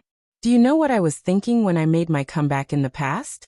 If I failed again and couldn't sing anymore, what would I do? Murphy asked Yang Yi with a smile. They really hadn't talked about this topic before. After all, they were all looking forward to a bright future. Why would they look back and think about their past failures? What would you do? Yang Yi asked curiously. Go back to America? No, I mean that I slowly started to accept your thoughts during that time period. Guess what I was thinking at that time? Take a guess. Mo Fei laughed. It's not easy to guess, but I don't think you would become a music teacher. I don't think you have the personality to be a music teacher. Yang Yi smiled bitterly and shook his head. He said, I really can't guess. I don't know what else you can do besides singing. I know how to arrange flowers. Don't think that I'm stupid. I don't know anything, okay? Murphy pouted and said angrily. Oh right. Flower arranging. You're the best at arranging flowers. Yang Yi laughed. Murphy nodded her head in satisfaction. She giggled and said, I won't keep you in suspense. I'll tell you. If I really can't sing anymore, I hope to open a flower arrangement shop next to your coffee shop, not a flower shop. I'm not selling these flowers. I'm making them for everyone to see. Then, the customers can pay for them to make their own flower arrangements. I'll provide them with the raw materials and give them some guidance. That's a good idea. It sounds wonderful. Yang Yi gave Murphy a thumbs up and praised her. Actually, Murphy's idea did not have any business sense at all. She had never considered the profits of this shop. She was relying on the customers to make money by making their own DIY arrangements. Not many people would have the time to do this. Most of the boys who wanted to be romantic were only willing to spend money to buy ready-made bouquets. Moreover, in the material age, intentions were not worth much. No matter how meticulous the DIY was, it would only be a few lonely flowers. It would not be as effective as a big bouquet of red roses. So Murphy's idea was not realistic. But what did it matter? Why would Yang Yi need Murphy to make money? If she wanted to open a flower arrangement shop, she just needed to make some artistic flower arrangements for others to see. Yang Yi would also support her unconditionally. After receiving Yang Yi's praise, Murphy pursed her lips. Her beautiful eyes were shining with joy. She smiled sweetly and said, "Also, I think that the best thing would be for our two shops to be next to each other. You open a coffee shop, and I'll open a flower arrangement shop. Just like Grandpa Who and Grandma Who, one opening a bookstore, and the other planting flowers outside. How romantic would that be?" Yang Yi saw a strong yearning in Murphy's eyes. In fact, Yang Yi understood that Murphy did not yearn for the so-called flower arrangement shop. What she wanted more was old Master Hu Songnan and his wife's love that lasted for decades. Back then, when Yang Yi and Murphy were still living in the coffee shop's small building, didn't Murphy, who didn't feel very safe, often pester Yang Yi to tell her the story of old Master Hu? Yang Yi reached out and grabbed Murphy's soft hand. He held it gently and said gently, "Believe me, there will be."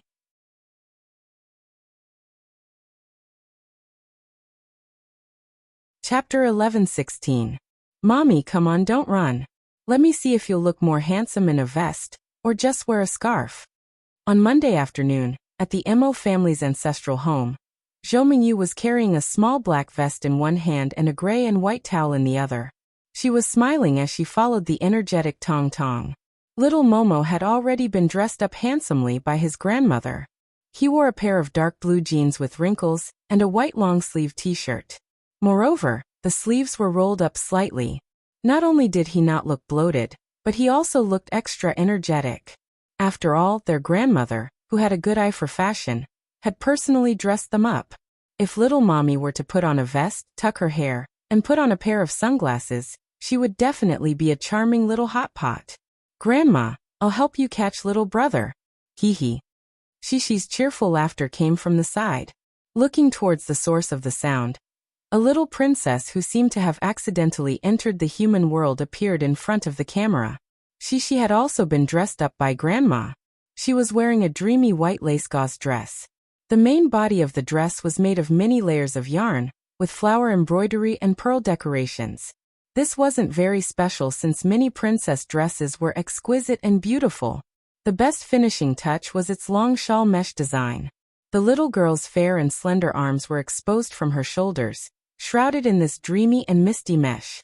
All of a sudden, the style was enhanced by a lot.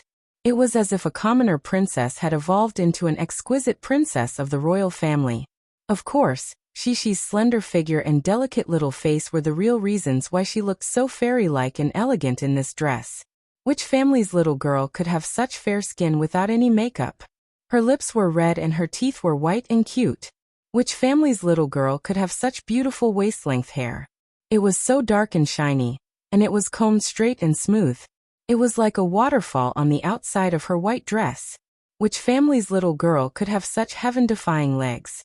Wearing a pair of sapphire sandals, her slender legs drew beautiful arcs as she walked, giving off a sense of elegance that didn't seem tacky at all.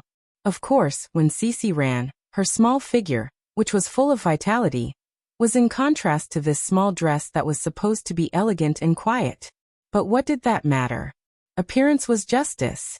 Shishi was good-looking. Even when she ran, she didn't look like a crazy girl at all. She was still very charming and adorable. Shishi chased after Tong Tong, but Lan Xian was much more reserved. It was as if the dress that Shishi's grandma had carefully chosen for her was a magical seal that sealed her thoughts of playing with Shishi. Lan Exayan was like a little lady, with her hands crossed, and giggling as she stood by the side. Zhou Mingyu also liked this little girl who liked to eat and had a sweet mouth. Naturally, she wouldn't favor one and discriminate against the other. She would only choose clothes for Shishi, or buy Lan Exayan the same dress as Shishi. Zhou Mingyu still understood that Lan Exayan was a little chubby. If she wore the same clothes as Shishi, it wouldn't be pretty. Therefore, after careful selection, the old lady finally chose a set of clothes for Lan Exayan that didn't appear fat. The top was a black undershirt, and it was paired with a dark red coat. This coat was very particular. After the 3 big buttons were fastened, the sleeves on both sides opened up like a bat's wings. This kind of bat-sleeved shirt looked very unique. Not only was it not ugly, but it gave people a sense of confidence and elegance. The bottom was matched with a pair of black slim-fit trousers, and a pair of high-top black woolen boots. In this way, it could completely cover up Lan Exayan's chubby figure. Instead, it gave people the illusion that Lan Exayan was as thin as a normal girl. Regardless of whether it was an illusion or not, the Lanshin in the mirror suddenly looked like an elegant and fashionable city girl. On top of that, the little girl's face was already rather cute to begin with. This fashionable little girl had a kind of beauty that made one's heart flutter. After Lan Exayan changed her clothes and came out, she received unanimous praise from everyone, including Murphy and Yang Yi. Only then did Lan Exayan rejoice in her heart. She was so shy that she was too embarrassed to follow Cici and make a fuss. Sure enough, there were only girls who didn't know how to dress up. There were no ugly girls. In front of Granny Zhou, who was the best at dressing up, Lan Exayan, who had a good foundation, was as pretty as Shishi. After changing her clothes, Yang Yi led the group and set off. Murphy had already gone to the venue to welcome the other singers and guests, while Yang Yi was slightly slower. They arrived at the venue at almost 4 o'clock. Yang Yi made arrangements for the 3 children, and asked Yang Huan and Ding Xiang to help take care of them. He accompanied Mo Henian to welcome some important guests from Taiwan. After all, this was the first time that Mo Fei held a concert in Baodao. Not to mention that Mo Henian, who was a little vain and wanted to return to his hometown in glory, invited Mo Fei's 2 uncles, as well as some of the Mo family's relatives and elders who were still in Baobei City to watch the concert. Some of Mo Henian's friends when he was young also asked him for tickets. Among them was the deputy mayor of Baobei City, Mr. Song Shiyu, who needed everyone to welcome. Song Shiyu was Mo Henian's classmate when he was in Baobei High School. In terms of political achievements, being a deputy mayor at the age of 60 was nothing to brag about. However, he was still a deputy mayor of a provincial city. Even though he was about to retire, he still had an extraordinary status, just like Guizi's father. Of course, if it were a few years ago, Song Shiyu wouldn't have known Mo Henian, the owner of a small farm. In the past, Song Shiyu, who was surrounded by people at the school's anniversary celebrations, didn't even greet Mo Henian. However, it was different now. Mo Henian's son-in-law was not only the superstar Yang Yi, but also the billionaire Yang Yi. Deputy Mayor Song made use of this hidden connection, and naturally wanted to get to know Mo Henian. On Saturday afternoon, he even invited Mo Henian to a banquet to catch up. During the banquet, the two were like old classmates who had known each other for many years. They sighed and sighed, almost holding hands and crying. Song Shiyu didn't deliberately show that he wanted to meet Yang Yi, but his thoughts were already clear. Yang Yi and Mo Henian also understood. After all, the overall economic development of Taiwan was very low. As the government, Song Shiyu also hoped that Yang Yi, the rich big boss, would invest in Taiwan. However, when it came to investing, both parties had to be willing. Yang Yi didn't have this idea at the moment, so he politely declined Song Shiyu's invitation to tour the development of Baobei City for the past 10 years with him and his wife on Sunday. Song Shiyu wasn't discouraged. He still accepted Mo Henian's invitation and came to Murphy's concert to support her. Yang Yi naturally had to give him the biggest welcome. Of course, during this period, Mo Henian was the proudest. The old man didn't want to be too high profile, so he didn't show it. However, Yang Yi could still guess what he was thinking from the occasional proud look in his eyes, and the way he stroked his beard. Yang Yi felt that this was quite interesting. However, wasn't it his duty as the son-in-law to make his father-in-law proud? Tonight, I guarantee that you'll be in the limelight. Yang Yi thought to himself.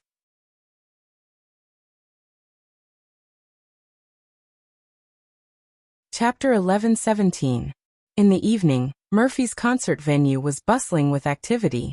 Although it was still early and there were still people entering the venue, most of the fans had already eaten dinner and couldn't wait to come early. After all, it wasn't easy to get the tickets, so it would be a waste if they didn't come early to join in the fun. Of course, it was still meaningful to come early. Taking advantage of the fact that the sun had not completely set and the beautiful orange sunset in the western sky, they could still take a beautiful selfie with the little surprise that Yang Yi had prepared for them today, and then proudly post it on the internet. It turned out that in order to cooperate with Mantis Shrimp Animation Company to promote Frozen, which was about to be released during the summer vacation, Yang Yi had asked the staff to arrange for a mysterious eco-friendly paper bag to be distributed to every audience member who had passed through the ticket inspection. After opening the bag, they were pleasantly surprised to find that in addition to a normal light stick and a plastic palm, there was also a Frozen-themed t-shirt printed with a cartoon of Elsa and Anna standing back to back, as well as the words Frozen's release date. Not only that, after rummaging through the paper bag, they could even see a small Snowbow doll key ring. The cute Snowbow instantly captured the hearts of many fans. Even the biased fans who only followed Murphy and Gu couldn't help but take out their phones to search for information about this animated movie. Of course, more fans knew about this story and the news that Frozen was about to be released. They were naturally very surprised to receive such a thoughtful gift and couldn't wait to take pictures and share it. This keyring is not bad, it's quite cute. Take it back. My youngest granddaughter will probably like it very much. No, the older kids will probably like it too. They'll probably fight for it, haha. In the VIP seats in the front row, Song Shiyu played with these small gifts with great interest and turned to laugh with Mo Henian. Mo Henian waved his hand casually and said, "There's no need to fight for it. Little Yang's factory made the toys himself. When we go back, I'll ask him to give some to your driver so that he can help you bring them back." At this moment, Shishi, who was talking to Lon Xian in the aisle next to her grandpa, heard some key words from her grandpa. She turned around and her gaze fell on the old man's hand. The little girl was anxious. She squeezed in front of her grandfather's knees and stretched out her slender little arms. The gauze that was as light as a cloud of smoke slid down to her shoulders. She pointed at the key ring and said seriously, "No, it's not a button. It's called Snowbow. Snow baby." Song Shiyu's expression was on point. He was so surprised that Shishi was very satisfied. "Yeah, it's called Snowbow. It's Sister Aisha's good friend," Shishi said excitedly. At this moment, Mo Henian interrupted and reminded, "Shishi, you have to call him Grandpa Song. Grandpa Song is Grandpa's classmate and the deputy mayor of Baobei City." "Haha, you don't have to tell the child this," Song Shiyu said with a smile. Song Shiyu smiled and said, "Old Mo, your granddaughter is really cute. I saw the news and she seems to be a small celebrity, right?" Mo Henian's eyes suddenly had a trace of pride, but he waved his hand reservedly. "What small celebrity? Her parents are more famous, and she also acted in some movies. It's just a small matter, a small matter." "Ha." Song Shiyu raised his head and laughed heartily. He paused and was about to go back to the previous topic. Shishi blinked her beautiful big eyes. She looked at her grandfather, and then at Grandpa Song. Finally, when there was a break in their conversation, she grabbed her grandfather's knee and turned her little head to look at Grandpa Song. She said, "Grandpa Song, let me tell you. Snowbow is actually a snowman. However, many snowmen can't move, but this one can. Also, its nose is made of carrots." In order to introduce Snowbow to Grandpa Song, so that he could go back and tell his granddaughters and grandchildren, the warm-hearted little girl was so excited that no one dared to interrupt her. Fortunately, after a while, Mo Shawan, who was carrying Tong Tong, came over. She couldn't handle this little guy anymore. She said helplessly, "Mayor Song, third uncle, I'm sorry. I have to bring mommy backstage," but she insisted on looking for Sister Faye and brother-in-law. At this time, she couldn't stay still. She didn't have time to finish her story and hurriedly pulled Mo Xiaojuan's pants. She said happily, I want to go too. I want to look for Daddy and Mom too. It's more interesting to go backstage with Daddy and Mommy. It's not comfortable to watch the concert in front. When Tong Tong heard this, he twisted his head in Mo Xiaojuan's arms and turned his head to look at his sister. He smiled and waved at his sister, as if he wanted to give her a high five. Perhaps it was because Lan Xian was wearing a beautiful set of clothes. She was very obedient today and sat on the chair obediently. On the other hand, Shi, who was dressed like a little princess, was not as steady and reserved as a princess at all. Her butt didn't even touch the chair. However, at this time, Lan Xian couldn't sit still anymore. She hurriedly jumped down from the chair and stood beside Shi. She also raised her head and said loudly, I want to go too. This was nothing. Mo Xiaowan brought the three little guys backstage together. Song Shiyu let out a sigh of relief and smiled at Mo Henian. After a while, he pretended to casually turn to Mo Henian and said, By the way, old Mo, just now you said that Yang Yi has a factory, right? He also has a manufacturing business. Putting aside the two scheming old men, when the three children reached the backstage, they immediately became the most popular stars among all the celebrities. Tong Tong, who was dressed up to look handsome and cute by his grandmother, attracted everyone's attention. Everyone fought to hug this little guy with a chubby face and a cool appearance. Of course, Tong Tong didn't like it when other people hugged him, especially Jie Yuchen, who didn't have children yet. Although this guy liked children very much and wanted to have children with his wife as soon as possible, he had almost zero experience in taking care of children. After hugging him for a while, Tong Tong pouted his little mouth and struggled to get down. Fortunately, it was Yuan Yan, who was more comfortable in the arms of an old nanny. Tong Tong finally quieted down for a while. Yuan Yan said happily, Do you still remember last year when we were recording the Limit Challenge in Gusu City? Yang Yi brought Murphy and the two kids over. At that time, although Shi was the one who appeared the most on camera, the youngest one was still Mommy. When Shi heard Uncle Yuan mention her name, she turned her head curiously. Yes, I remember. How old was Mommy back then? She was only a few months old, and she was still in her swaddling clothes. Jie Yuchen said with a smile. I didn't even have a chance to look at her. But time passed very quickly. She grew up in the blink of an eye. I heard that she can speak a lot now. Yuan Yin looked at Tong Tong lovingly and said to him, Mommy, call me uncle. Dan Hongkue argued with him. What uncle? Call me uncle. Old Yuan, do you have any shame? How many years older are you than Yang Yi? Uncle? At this time, Tong Tong smiled mischievously, shook his little head and said, No. The little guy didn't know which question he was responding to, but it happened to coincide with Dan Hongkue's question. Suddenly, the dressing room backstage was filled with laughter.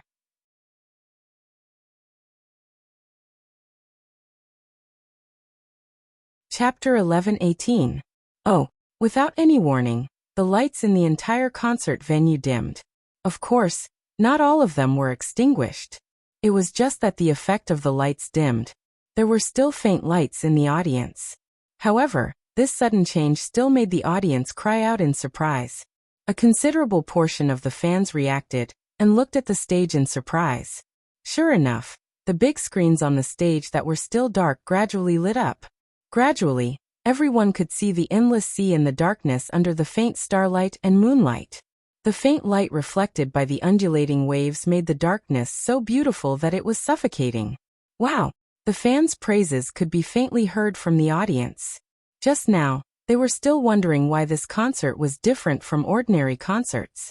The front of the stage in the entire venue was made up of many huge screens that were pieced together to form an arc that faced them. So it turned out that it was to create such a beautiful lighting effect. Moreover, time passed very quickly in the picture. The sky gradually turned white, and the sea seemed to be getting clearer. Obviously, the concert was about to begin. However, the audience had no time to think about it. They happily took out their phones and took pictures of this miracle. After all, none of the concerts that they had seen or understood in the past were willing to spend so much money to create such a big scene. Yang Yi was probably the only one who had so much money, and was willing to be so willful for his wife. We've made a fortune.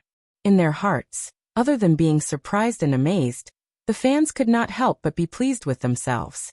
They were afraid that after these photos were released, they would receive the envious and jealous greetings of many friends who did not manage to get the tickets, right?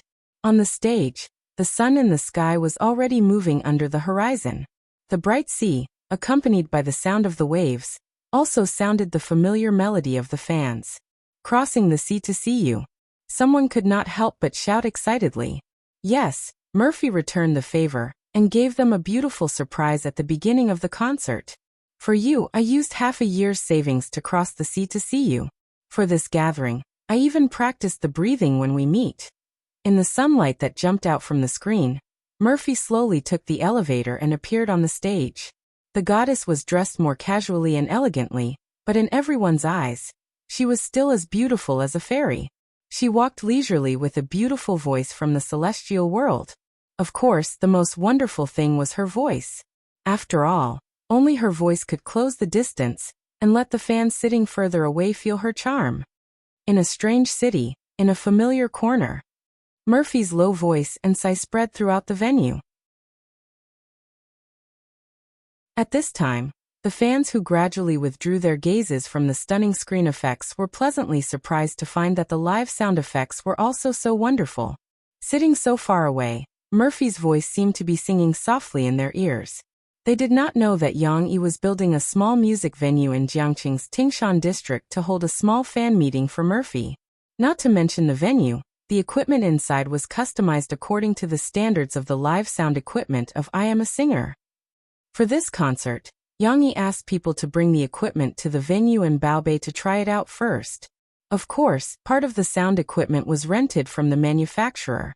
But in any case, the audience who were lucky enough to get tickets for this concert did indeed enjoy the live sound effects of I Am a Singer. Murphy opened the concert and sang 3 of her classic songs in a row. Then, she paused for a while, raised the microphone and said softly to the audience, "Everyone should have heard that my mother used to be a singer. I also fell in love with music under her influence, fell in love with singing, and embarked on this road accompanied by music." Before she finished speaking, the fans below the stage cheered excitedly. As early as a week ago, there had been a report from the powerful media that Murphy's mother was likely to appear at Murphy's concert. After that, there were more and more revelations, but those were not important. Now that they heard Murphy say this, the fans below the stage knew that the news was true. Murphy's mother was going to go on stage. Regardless of whether Murphy's mother sang well or not, she was Murphy's mother. Of course, she had to support her. Murphy waited for the cheers to stop before she continued. "Actually, I know that my mother has always had a dream that all singers have, which is to hold her own concert. Although the conditions are limited, and my mother is old, and singing a song is more difficult, I still hope to help her realize her dream. So for the next song, everyone will treat it as my mother's concert. Then, I will be the guest and accompany my mother to finish singing this song, okay?" Murphy was not good with words, so she stuttered a lot when she said this, but the fans did not care. They were touched and shouted desperately, "Okay. Thank you. Now I'll have to trouble everyone to use the warmest applause to welcome the best singer in my heart, Ms. Zhou Mingyu, to come on stage."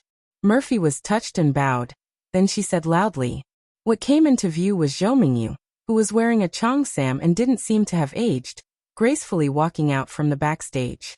As the audience watched, they suddenly realized that the scene on the screen had quietly changed. It had changed from a beautiful natural scene to a home background with a historical charm.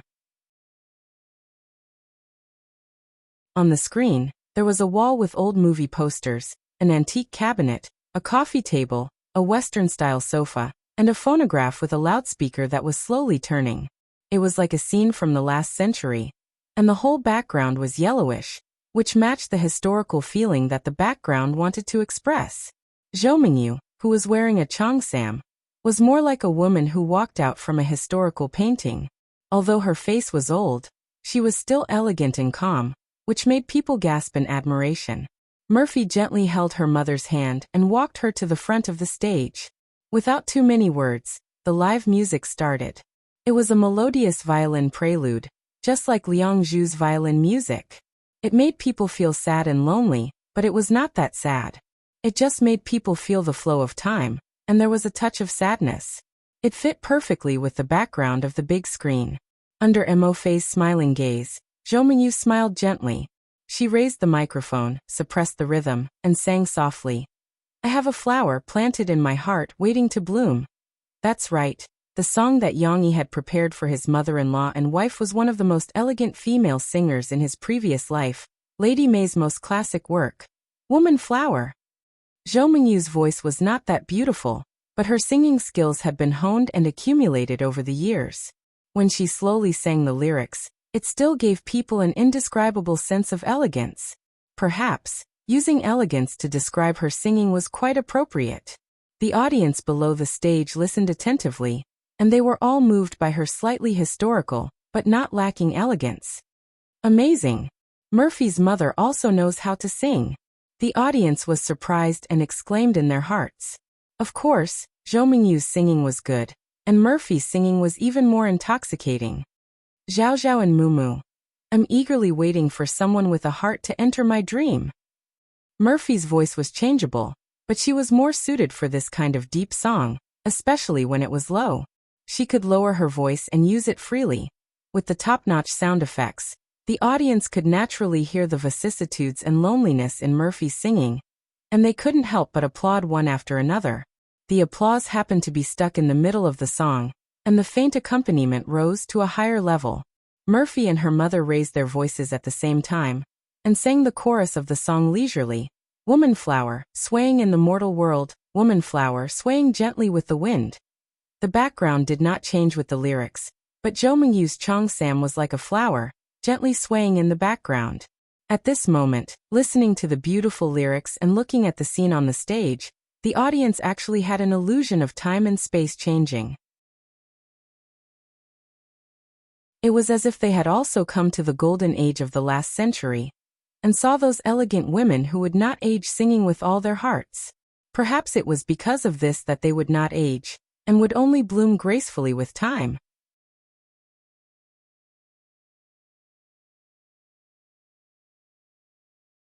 Chapter 11:19. When you've been in love, you'll know how strong the wine is. When you've been drunk, you'll know how strong the wine is. When the flowers bloom and wilt, it's all in vain. The reason why this song could captivate the audience was not only because Murphy and her mother, Zhou Mingyu, sang it well, but also because of the lyrics of this song. It was brilliant and could perfectly express that calm attitude. However, the two girls backstage, Xixi and Lan Xian, couldn't appreciate the brilliance of the lyrics. After all, they were still young.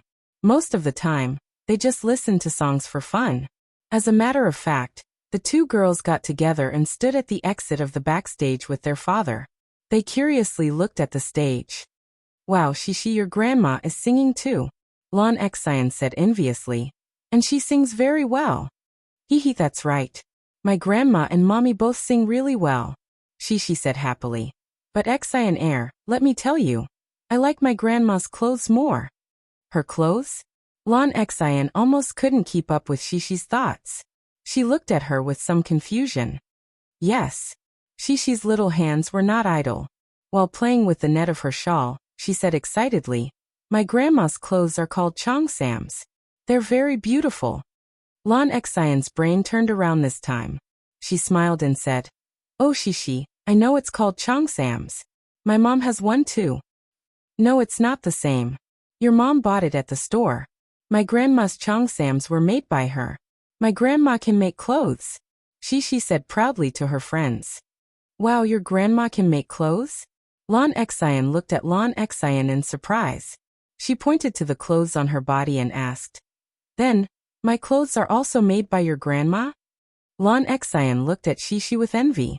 She was probably thinking, why don't I have such a powerful grandmother? Xixi tilted her head and thought for a while. In the end, she shook her head and said honestly, I don't know. I've never seen grandma make clothes like this. Alright then, but I think mine looks pretty good too. Lan Xian didn't care. Instead, she happily pinched her clothes and twirled around. Then she smiled at Xixi. Yes, yes, I also think that you look super good today. She nodded in agreement. This compliment made Lon Exayan even more elated. She was so happy that her eyes were about to disappear. The concert was very exciting. Not only did Murphy sing, but Murphy also invited many guests to the Baobei station, such as Chun Yijie and Qin Yu, who were definitely big names in the music industry. Especially Qin Yu. Although he had also ushered in the second spring of his singing career with I Am a Singer. It was undeniable that as a real singer born and raised in Taiwan, Qin Yu had always been a big star in Taiwan. His appearance added a lot of color to Murphy's concert. However, although the concert was already halfway through, and the audience was very satisfied with the wonderful singing, they were still not satisfied. They were still looking forward to the performance, unable to take their eyes off the stage. Because until now, the man that everyone was looking forward to the most had yet to appear. However, this man still seemed to be as mysterious as ever. Even in the second half of the concert, when Mo Fei invited the warm-up guests for the last time, which was the 6 people who had challenged the limit, she sang the Hokkien song Love to Strive to Win with these 6 people, who did not sing well, but Yang Yi still did not appear on the stage. Shouldn't this song be sung by Yang Eli and the extremely picky 6? The audience was confused by what they saw. What was going on? Could it be that after his mother-in-law appeared on the stage tonight, Yang Yi wouldn't come on stage? Just when everyone was getting impatient, a shocking scene appeared on the stage. After Murphy and the Extreme Challenge 6 finished singing Strive Hard to Win, they directly got off the stage. Wait, what about the stage? Just when everyone was dumbfounded, more than half of the lights on the stage suddenly went off. The remaining lights were like spotlights, shining on the other exit backstage. Under the guidance of the bright spots of light, everyone saw a tall man, holding a guitar, walking onto the stage. Oh, the audience below the stage applauded excitedly. It's really him. He's really too bad. Just when he was getting impatient from waiting, this guy suddenly popped up. He brought everyone a surprise, and they couldn't help themselves. That's right, it's Yang Yi. Yang Yi carried the guitar and walked to the front of the stage. At this time, the lights on the stage lit up. The audience then realized that there was an additional band behind the stage. There were drums, a few musicians carrying basses and guitars, and there was also a harmonica on the stage. But what made people want to scream excitedly was that the musicians on the stage were actually wearing sunglasses in the middle of the night. Of course they weren't blind, but just wanted to look cool. Are they going to sing a rock song? When the audience saw this, they were all excited. They felt that Yang Yi's surprise attack this time was probably going to come up with a new song. The Hokkien song just now, Strive Hard to Win. Is everyone used to it? Yang Yi laughed. Below the stage, the audience couldn't help but cheer. There were also some people responding, but it was hard to hear what they were saying. Of course, their joy could still be seen. Let's sing another song, okay? Yang Yi continued. This time, the response was much more orderly. The audience shouted enthusiastically. Okay. Okay, then the next song, The World's Number One, is dedicated to everyone here, and also to our friends from Taiwan. I hope that you can all be happy and live a good life. After Yang Yi finished his inexplicable speech, he didn't give the audience much time to think. Behind him, the coquettish harmonica music started playing. Although the way a musician in sunglasses played the harmonica was very flashy and coquettish, the prelude to this song was very beautiful. The unique soft and seductive sound of the harmonica immediately captured the audience's ears. It was very beautiful. Of course, with the rhythm of the drum set and Yang Yi's guitar melody, the background music of the entire song also became rich. The scenery of life is like the surging winds of the sea, sometimes fierce, sometimes flat. My dear friends, be careful. Yang Yi started singing. It was the same Hokkien singing that many of the Taiwanese audience found very familiar. The other fans who came from afar didn't understand it, and found it very impressive. But it didn't matter if they didn't understand it. On the big screens on both sides of the stage, subtitles of the lyrics were already displayed. It was directly translated into Mandarin. The scenery of life is like the surging winds of the sea. It was like watching a foreign movie. It didn't matter if you didn't understand what others were saying. Looking at the subtitles, you would feel as if you could understand it, and it would give you a special sense of accomplishment.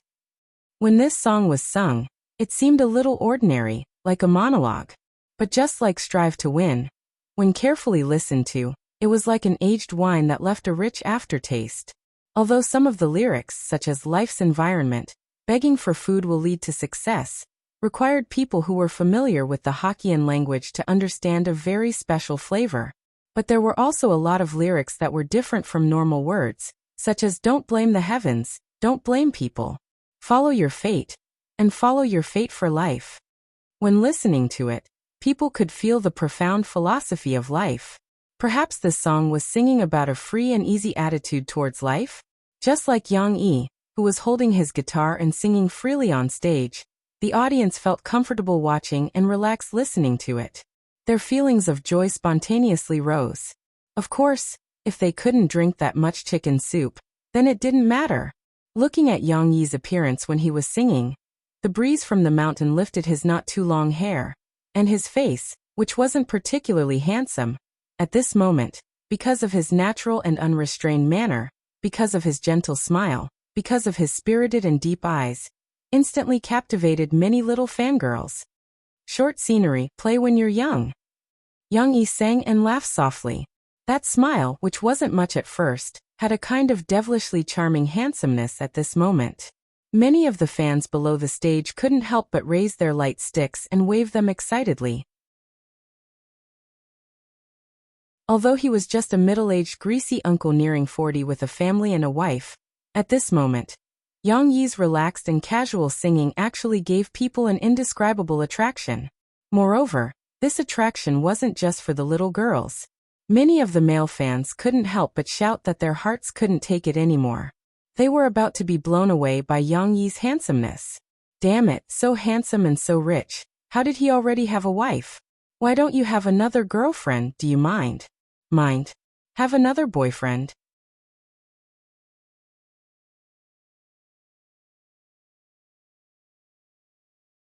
Chapter 11:20. Murphy's concert lasted until 11 p.m., but the fans were still very enthusiastic. Although Murphy and Yang Yi came out and sang an extra duet, the fans were still reluctant to leave. After a while, it was already 2 a.m. when Yang Yi and Murphy returned to their place. Not to mention Tong Tong, who was already tired and asleep backstage. Shishi and Lan Xian had already been sent back by Mo Xiaowan to shower and sleep. Yang Yi put down Murphy's handbag and tiptoed to the room next door. When he turned on the light, he saw two little beauties in cartoon pajamas sleeping soundly on the bed with their eyes closed. Seeing the sleeping posture of the two little girls, Yang Yi couldn't help but smile. Shishi had snatched the two little blankets. Not only did she snatch them, but she didn't even cover herself with them. She kicked off his little blanket and piled it under her feet, while Lan Xian's little blanket was pressed under her arm. The little girl was still in her usual sleeping position. Even though there was a little blanket under her left arm, she was still sleeping soundly. Her cute little mouth even had a little smile. She probably came back at night and played with Lan Xian for a while. She was very happy. Lan Xian was more tragic. After her little blanket was snatched, she probably felt a little cold and curled up on her side, looking pitiful. I ate so much meat for nothing. I couldn't even snatch Shishi's blanket. Yang Yi smiled and shook his head. He softly muttered and helped Lan Xian turn over. Then he took the little blanket from under Shishi's little arm and covered her with it. When he covered Shishi with the blanket, he couldn't help but turn the little girl over and pretended to slap her little butt. Then he flipped her back and said softly with a smile, "Humph, you're usually so cute, but after you sleep, you become a little overlord?" Shishi was sleeping soundly so naturally, she didn't hear her father's muttering. However, just as Yang Yi was covering Shishi with the little blanket, Shishi seemed to unconsciously raise her little hand and scratch her face. This movement almost gave Yang Yi a fright. He thought that Shishi had found out about his prank. Luckily, it was just a false alarm. When he returned to his and Murphy's bedroom, Yang Yi found that Murphy had just changed into casual clothes and was sitting at the dressing table next to her hair, which was tied up from the concert. "Aren't you going to shower and sleep?" It's already so late. Yang Yi sat on the bed next to her and asked with concern. In fact, Yang Yi didn't need to spend much effort to arrange the concert, because most of the work was handed over to the professionals. As for the communication and other arrangements, Mo Xiaowan and the other people in the company took care of most of the work. This was also why Yang Yi had the time to take the children around these few days, including this morning. Of course, Murphy still had a hard time. After all, this was her concert. She had to sing a lot of songs and memorize many steps and processes. Whether it was the preparation for the concert or today's performance, she had consumed a lot of energy. In contrast, the burden on Yang Yi's shoulders was much lighter. Even during the concert, he was still playing with the two little girls backstage, unlike Mo Fei, who came back in a hurry to change clothes and drink water while standing. Therefore Yang Yi, who loved his wife, said softly, "Rest well tonight. Tomorrow morning, I'll take Shishi and the others out to play. Sleep a little more and I'll come back to pick you up for lunch in the afternoon." Murphy giggled. She got up from the dressing table, crossed her long legs and knelt on the bed. She hugged Yang Yi's shoulders from the side like a spoiled child and whispered softly, "I don't want to sleep." "If you don't want to sleep, then what do you want to do?" Yang Yi was a little surprised.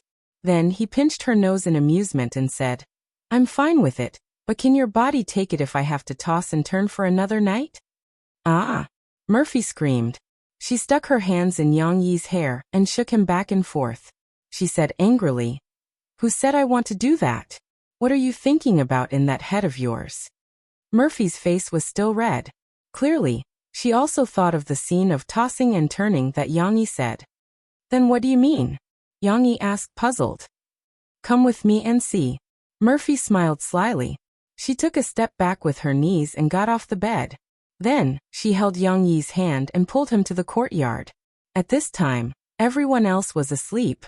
Not to mention the two elders, Mo Henian and Zhou Mingyu, even Mo Xiaowan, who came to accompany the children, yawned and went back to her room to rest when Yang Yi and Murphy came back.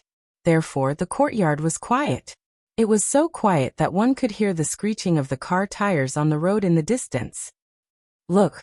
Murphy held Yang Yi's hand and the two of them went to the deepest part of the courtyard. Actually, before Murphy reached out her hand, Yang Yi saw a medium-sized female motorcycle. Although this motorcycle looked clean as if someone had taken care of it, Yang Yi could still see that the paint had faded a lot. It seemed to have gone through the baptism of time.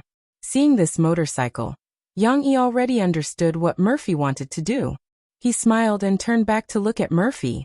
He said, "What you mean is that we won't sleep tonight and we'll drive this motorcycle for a ride." "Yes, but not for a ride.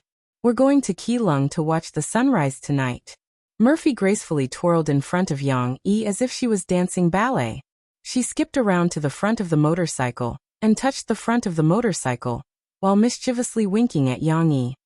"I called my cousin to borrow this motorcycle."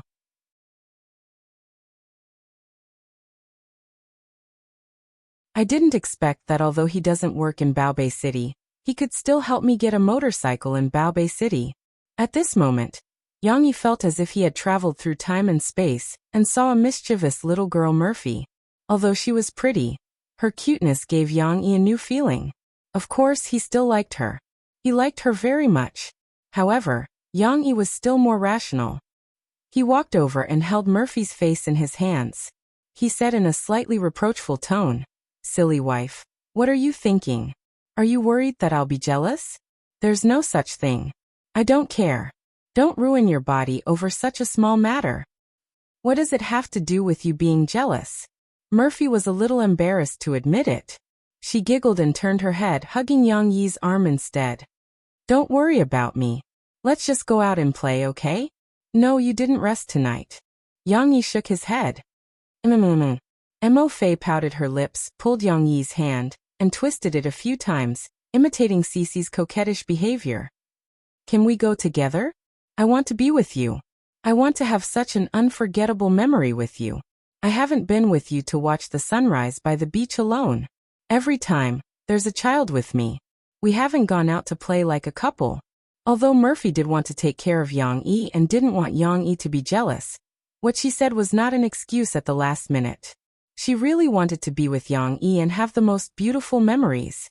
Yang Yi hesitated after hearing what she said. Murphy didn't understand Yang Yi. She could tell at a glance that he was wavering. She immediately struck while the iron was hot and said, "Also, didn't you say that we should be more carefree and find a time to go on an impromptu trip? Tonight, let's be willful for once. You drive the motorcycle, and we'll secretly go to Keelung to watch the sunrise, okay?" Staying up late once in a while wasn't a big deal.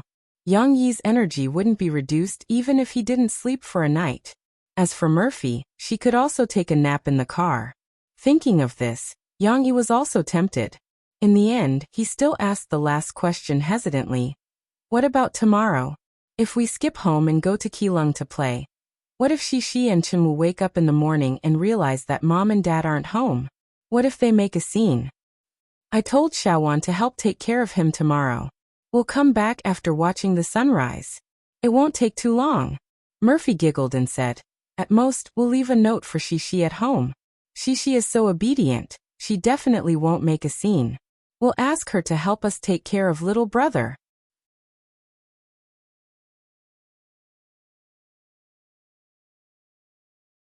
Chapter 11:21. Before making the decision to leave home, Yang Yi remembered what Yuan Yan had said to him. Actually, it was about tonight. At that time, Mo Fei was singing on stage, while Yuan Yan and the other members of the Extreme Challenge team were backstage. It was not their turn to go on stage yet, so they played with the child and talked about marriage and children. It was mainly Yuan Yan and Yang Yi who were talking. At most, Jie Yuchen would say a few words. After all, the others were either not married or did not have children. At that time, Zhu Jie jokingly asked Yang Yi who he liked the most, Shishi and Tong Tong. Yang Yi naturally would not tell the truth in front of the two children. He smiled and said that he liked both of them. In the family, the two of them would always have the highest status. Yuan Yan half-jokingly said to Yang Yi, "That won't do. Yang Yi, a man can't only care about his daughter and son. He has to love his wife." This sentence was not a big deal, because later, Jie Yuchen and Dan Hongkue teased Yuan Yan, saying that Yang Yi loved Murphy and was a famous model husband in the entertainment circle. But in fact, when Yuan Yan said that, he added another sentence, which really touched Yang Yi. After all, children will grow up. They will have their own lives. In the end, the person closest to you is still your wife. At that time, because the stage supervisor came to inform them to prepare, it was chaotic. Yang Yi did not have time to think carefully about this sentence. Now that he suddenly thought of it, Yang Yi made a decision. "Let's go and watch the sunrise." Late at night, at 2:30, the gate of the ancestral home of the Mo family was opened. Two tall figures stealthily pushed a small motorcycle out. After walking out of the shade, the slightly delicate figure behind them revealed a pair of bright and excited eyes. Let's go, don't get caught by my papa." Murphy was more than 30 years old, but now she was like a thief. She was nervous and excited as she grabbed Yang Yi's clothes and said, "Put on your helmet first. Have you put on your coat? It might be cold on the road later." Yang Yi stopped the motorcycle and turned around. While tying the strap of Murphy's helmet, he gently said with concern, "Hee, I've worn enough. If I wear more, I'll die from the heat." Murphy put her hands on Yang Yi's waist and said with a sweet smile, "Besides, don't I have you? With you, I won't be afraid of the cold." Needless to say, Yang Yi asked Mo Fei to get on the woman's motorcycle first, and then he sat in the front. "I'll sit a little farther back to give you more space, because your butt is big hee. Mo Fei's muffled voice came from behind. She was trying her best to move backward. After all, this small motorcycle was not big.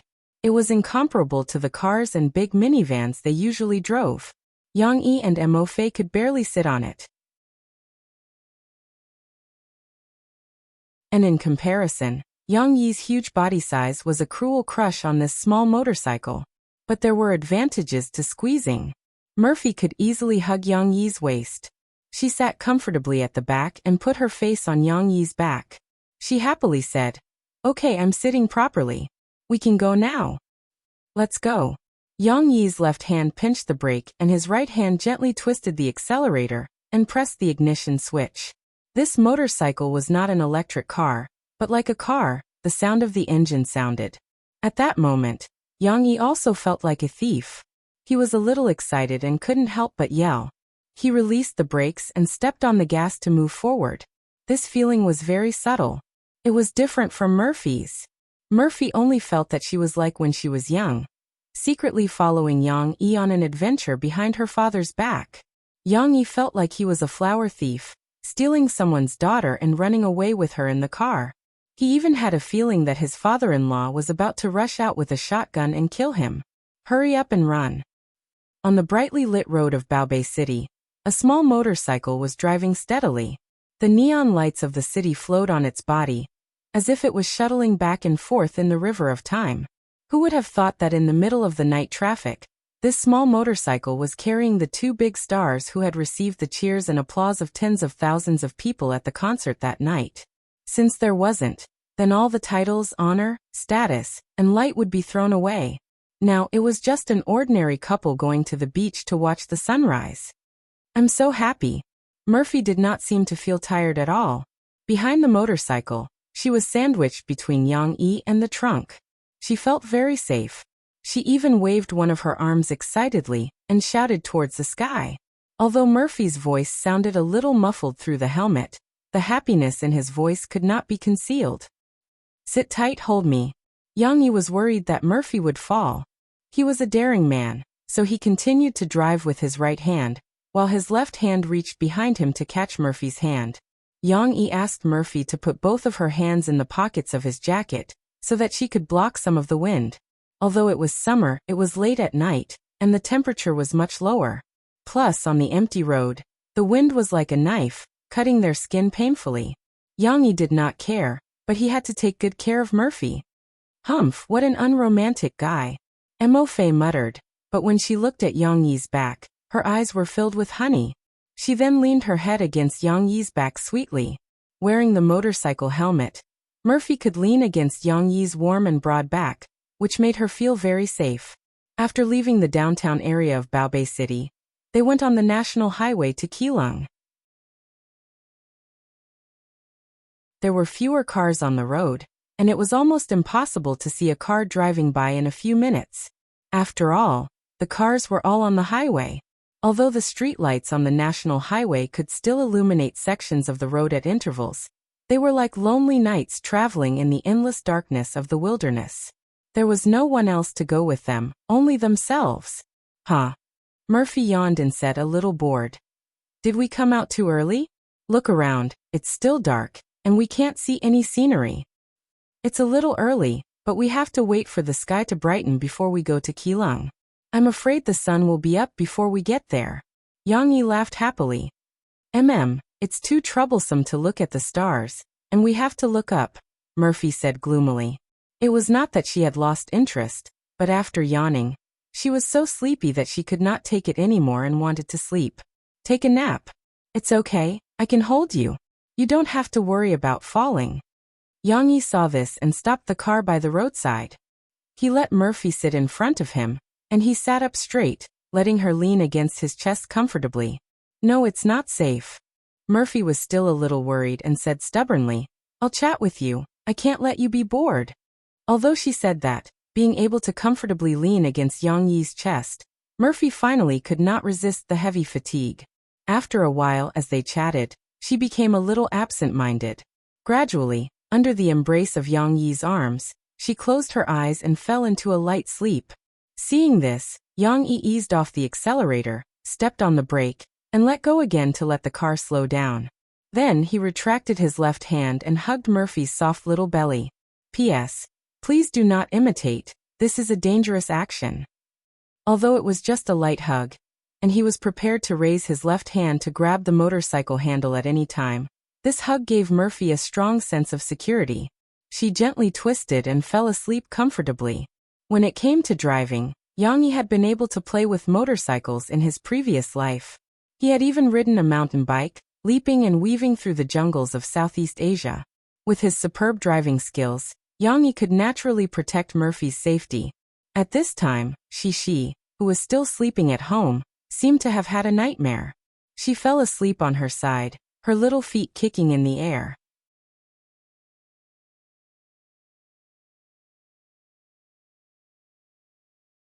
Chapter 11:22. Yang Yi had found the map on his phone. Following the road signs, he sped all the way. Finally, before the sunrise, before the sleeping Keelung woke up, and before the traffic police noticed him, he passed through Keelung's downtown area and arrived at the beach in the northeast. Because it was his first time there, and he was unprepared, Yang Yi could only drive the motorcycle along the coastline to find the most suitable sightseeing spot. Unexpectedly, he was lucky enough to find an excellent sightseeing spot, a brand new small fishing pier. Why was it brand new? Because it was completely new, some of the facilities had not been removed, and there were no fishing boats around it. Naturally, there wouldn't be a fishy smell, but the other places were already very clean. Also, because of the sea breeze, the cement road was so clean that it looked as if someone had cleaned it. Strangely, perhaps because it was the Dragon Boat Festival holiday, or because the workers didn't live in such a desolate place, the small pier was empty. There wasn't a single person. Seeing this, Yang Yi drove the motorcycle in, and stopped in front of a mooring post at the east end of the pier. It was 5 in the morning. Although the sky was still green, compared to when they were on the road, the sky was much brighter, and the scenery in the distance could be seen clearly. Obviously, it wouldn't be long before the sun came out. But Yang Yi was still hesitating. Should he wake Murphy up now? Or should he let Murphy sleep for a while? Yang Yi was leaning towards the latter, because Murphy had only slept for about an hour in the car. Yang Yi wanted to wait for the sky to brighten before waking her up. But then, Murphy woke up by herself. Perhaps it was because after the motorcycle stopped, there was less vibration and less rumbling sound. The world seemed to have become quiet all of a sudden. This made Mo Fei feel a little uncomfortable, so he frowned, opened his eyes sleepily, looked around, and then stretched his body, letting out a long, lazy hum. Sound like a piglet. You're up. Yang Yi asked with a smile as he held Murphy's slender waist with his left hand, and combed her hair with his right hand. Murphy did not answer. She stretched and hugged Yang Yi's neck from behind with her soft arms. She was like a big brown bear that had just come out of hibernation. She treated Yang Yi as a tree trunk and rubbed her back and head against him. Of course, Murphy only wanted to find a more comfortable position in Yang Yi's arms. Then, she pulled Yang Yi's other hand and let him hug her with both hands. She also hugged Yang Yi's big hand, and then lazily whispered, "Have we arrived?" "Yes, this is Keelung's seaside. The sun hasn't risen yet." Yang Yi smiled and said, "Since you're awake, let's sit on the ground. It's not comfortable to sit on the motorcycle." "Yeah, my back hurts." Murphy nodded. She straightened up and let Yang Yi get down from the back seat first. But then, Yang Yi stood to the side and saw that Murphy had no intention of getting down. She only yawned and blinked her beautiful eyes at him. Yang Yi understood Murphy's meaning. He was happy and reached out his 2 hands with a smile and asked, "Do you want a hug?" "Yes." Murphy suddenly beamed with joy.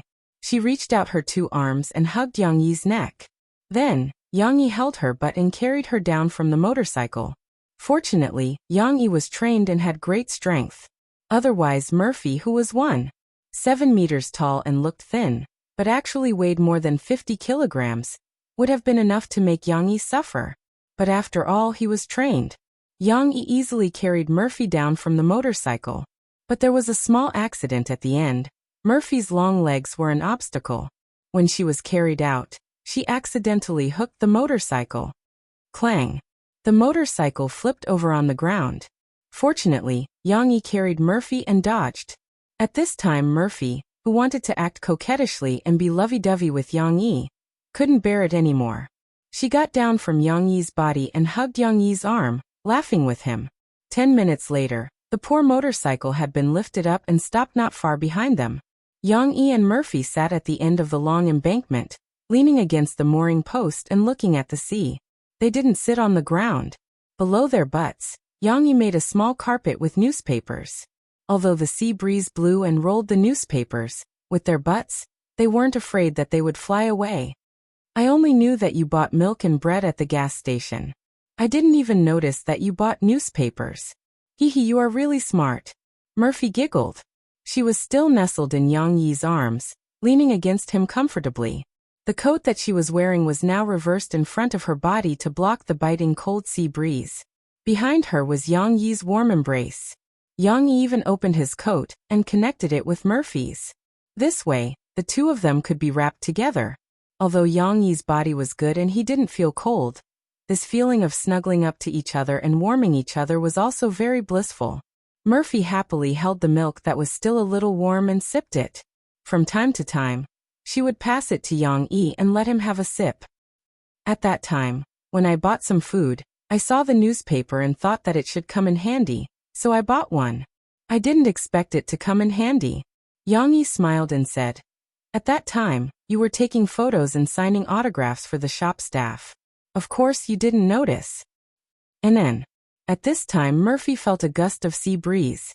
She was no longer sleepy, so she wanted to enjoy this moment more. The world was white, the sea, the dock, in such an empty world. It was as if only she and Yang Yi were left. "Hubby, do you feel happy? Let's sneak out and have a world of just the two of us?" Murphy asked in a sweet voice. "Of course I'm happy. The time with you will always be happy and blissful," Yang Yi said with a little emotion. "You're right. We should have some exclusive memories. I can't wait to watch the sunrise with you."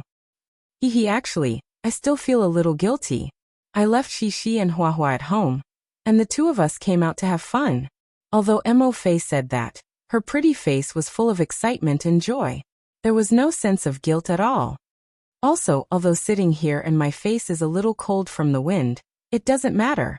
When I'm with you, I feel very happy. I'm not afraid of anything, and I don't want to care about it anymore. When Yang Yi heard that her face was a little cold, he stretched out his two big hands and rubbed them hard. When they were warm, he held Murphy's face from behind. Murphy's excited description came to an abrupt end, as if she was stuck in a shell. Yang Yi asked with a smile, "This way, it won't be so cold." Before he could say the word okay, Murphy suddenly turned around in his arms. She looked at Yang Yi's face affectionately, and her eyes shone with a touched light. Before Yang Yi could react, Murphy hugged his head and kissed him with her soft red lips. One kiss suffocating. Mo Xiaowan, who had been entrusted with a heavy responsibility, was used to sleeping in.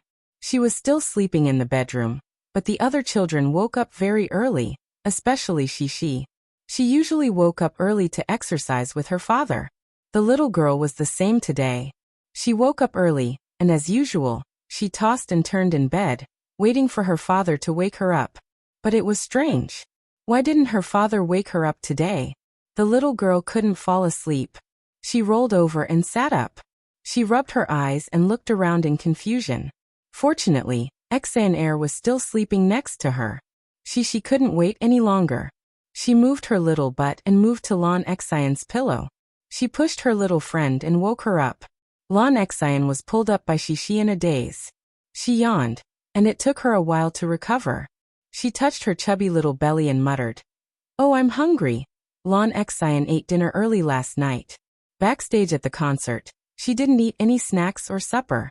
Later, she came back and took a shower and went to sleep. If she hadn't been sleeping just now, her stomach would have been growling. However, Xixi, who couldn't hold it in any longer, didn't respond to Lan Xian's topic. She giggled and said to Lan Xian, "Xian, let me tell you, I had a big nightmare last night." "What nightmare?" Lan Xian asked in a daze. "That's right. I dreamed that my mom and brother were taken away by bad guys." The little girl said excitedly, "I was crying, but my papa came out. He was super powerful. He defeated the bad guys and saved mom and brother." "Oh, it wasn't about food." Lan Xian was a little dispirited. But I forgot how my papa defeated the bad guys. I forgot when I woke up."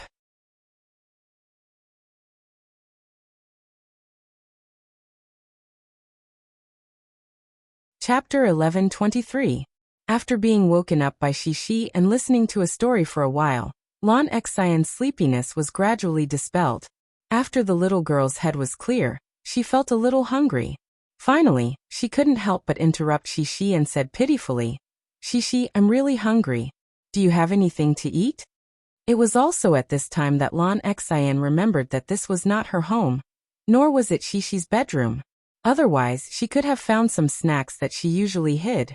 Her friend's question really stumped Shishi. She scratched her head and said awkwardly, "Oh, I don't have any either."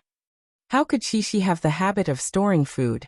Hearing this, Lan Xian collapsed on the bed softly and said in a dispirited voice, "I'm starving to death." Seeing this, Shishi said enthusiastically, "Let's go find my papa. My papa must have woken up. He must know where to eat." Yes.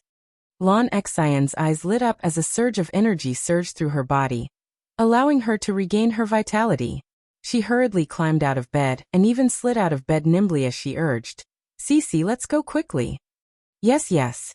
Shishi giggled and followed her friend out of their bedroom. They didn't notice that on the small cabinet beside the bed that they had just passed, there was a note that Yang Yi and Murphy had left for them. It was forgotten there alone. When Shishi and Lan Xian came out, it was still very early. It was not 5:30 yet. The whole room was quiet, but the voice-activated sensor light illuminated the corridor for the little guys. "Papa, hey Papa, where's Mom?"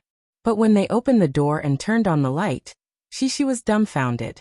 She looked in confusion at the bedroom where her parents were sleeping. There was no one inside. Not only was the bed empty, even Tong Tong was gone. Shishi didn't know that Tong Tong and the crib had been moved to Mo Xiaojuan's room, and Mo Xiaojuan was taking care of them. Lan Xian's reaction was a little slow. She walked in and looked around in confusion for a long time before she said in surprise, "Yeah, where's Papa Yang? It's over. If Papa Yang disappeared, she might starve."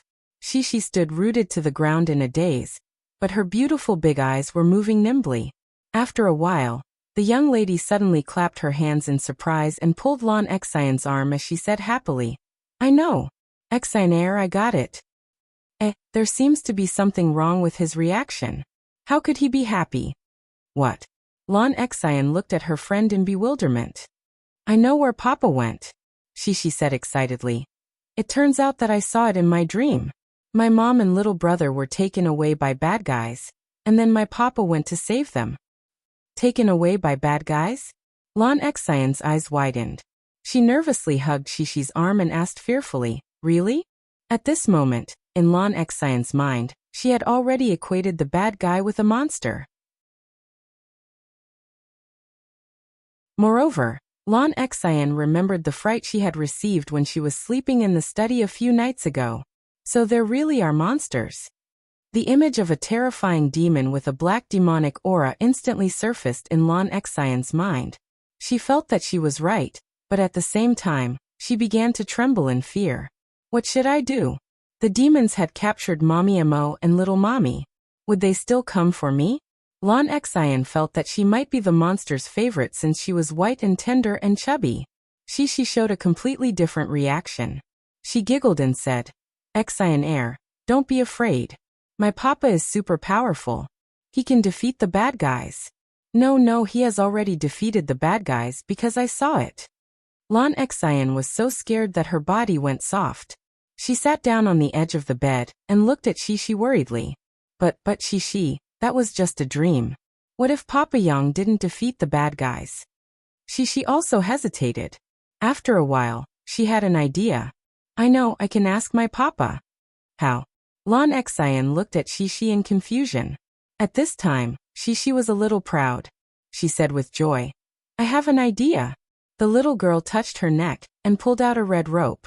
Then, she pulled out a Buddha statue that still had the residual warmth of the little girl's body from the collar of her pajamas. This Buddha statue was very small and made of wood.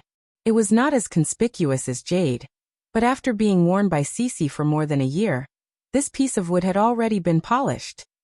It looked like its color had settled down, and it was even rounder and brighter. Lan Xian certainly knew that Shishi had such a pendant. She looked at it curiously. Although Cece had almost never used this Buddha statue, her clever little brain still clearly remembered how her father had taught her how to use it. She pinched the head and tail of the Buddha statue and pressed it. Hey! Lan Xian was surprised to see that the head of the Buddha statue was pressed into her stomach. At this time, Yang-yi and Murphy were sitting by the sea and ushering in the magnificent scene they had been looking forward to for a long time. The sunrise over the sea. Like the description in Elderbau's prose that many people had learned in school. A beautiful red glow spread over the sky and became brighter and brighter. Then, a small half of the face of the sun was revealed. At this moment, it was like a little kid who had eaten too much and wanted to jump onto the bed to play with its master. After trying a few times, it finally jumped out and revealed its round and fat true face. Wow! It's so beautiful! Murphy nestled in Yang-yi's arms and looked at the sun that had just left the sea and was gradually blooming with golden light. At this time, Yang-yi's cell phone rang at an inappropriate time. Murphy looked back at Yang-yi, who was busy taking out his cell phone, and asked in confusion, "Alarm clock." Hearing this specially set ringtone, Yang-yi frowned, shook his head, looked at the cell phone screen, and said in a deep voice, "No, it's Shishi's pendant. I don't know what happened." Pendant? Murphy didn't get enough sleep and her reaction was a little slow. For a while, she didn't understand what Yang-yi was talking about. Yang-yi was worried that something would happen to his daughter, so he didn't have time to explain and quickly answered the phone. "Papa."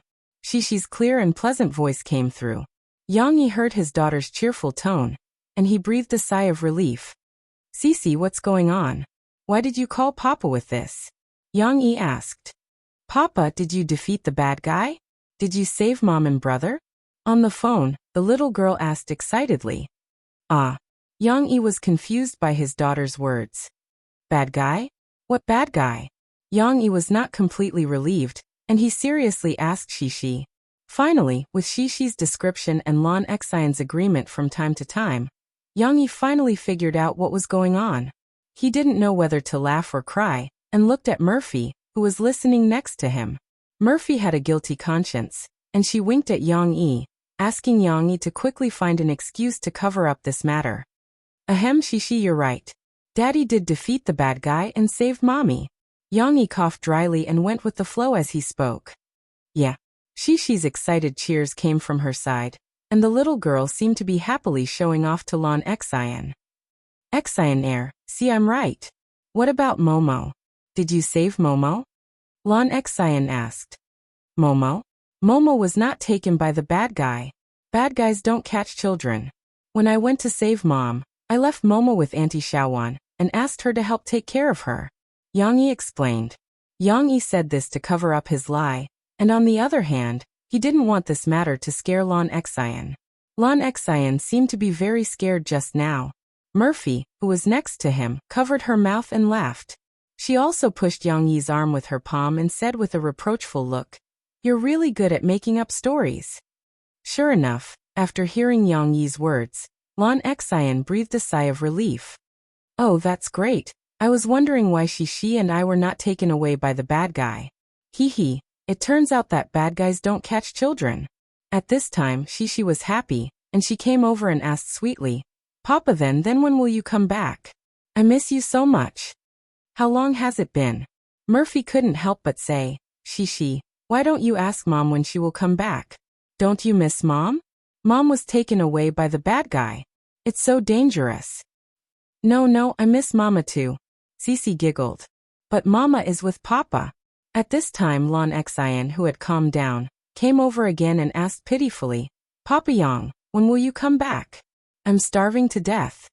Hearing this, Yang-yi shook his head helplessly and laughed.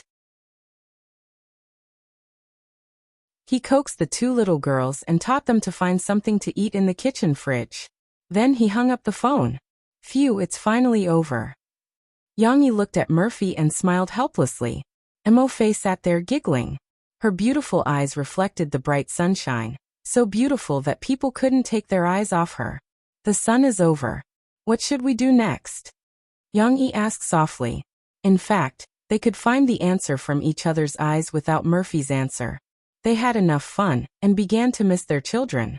It was time to go back.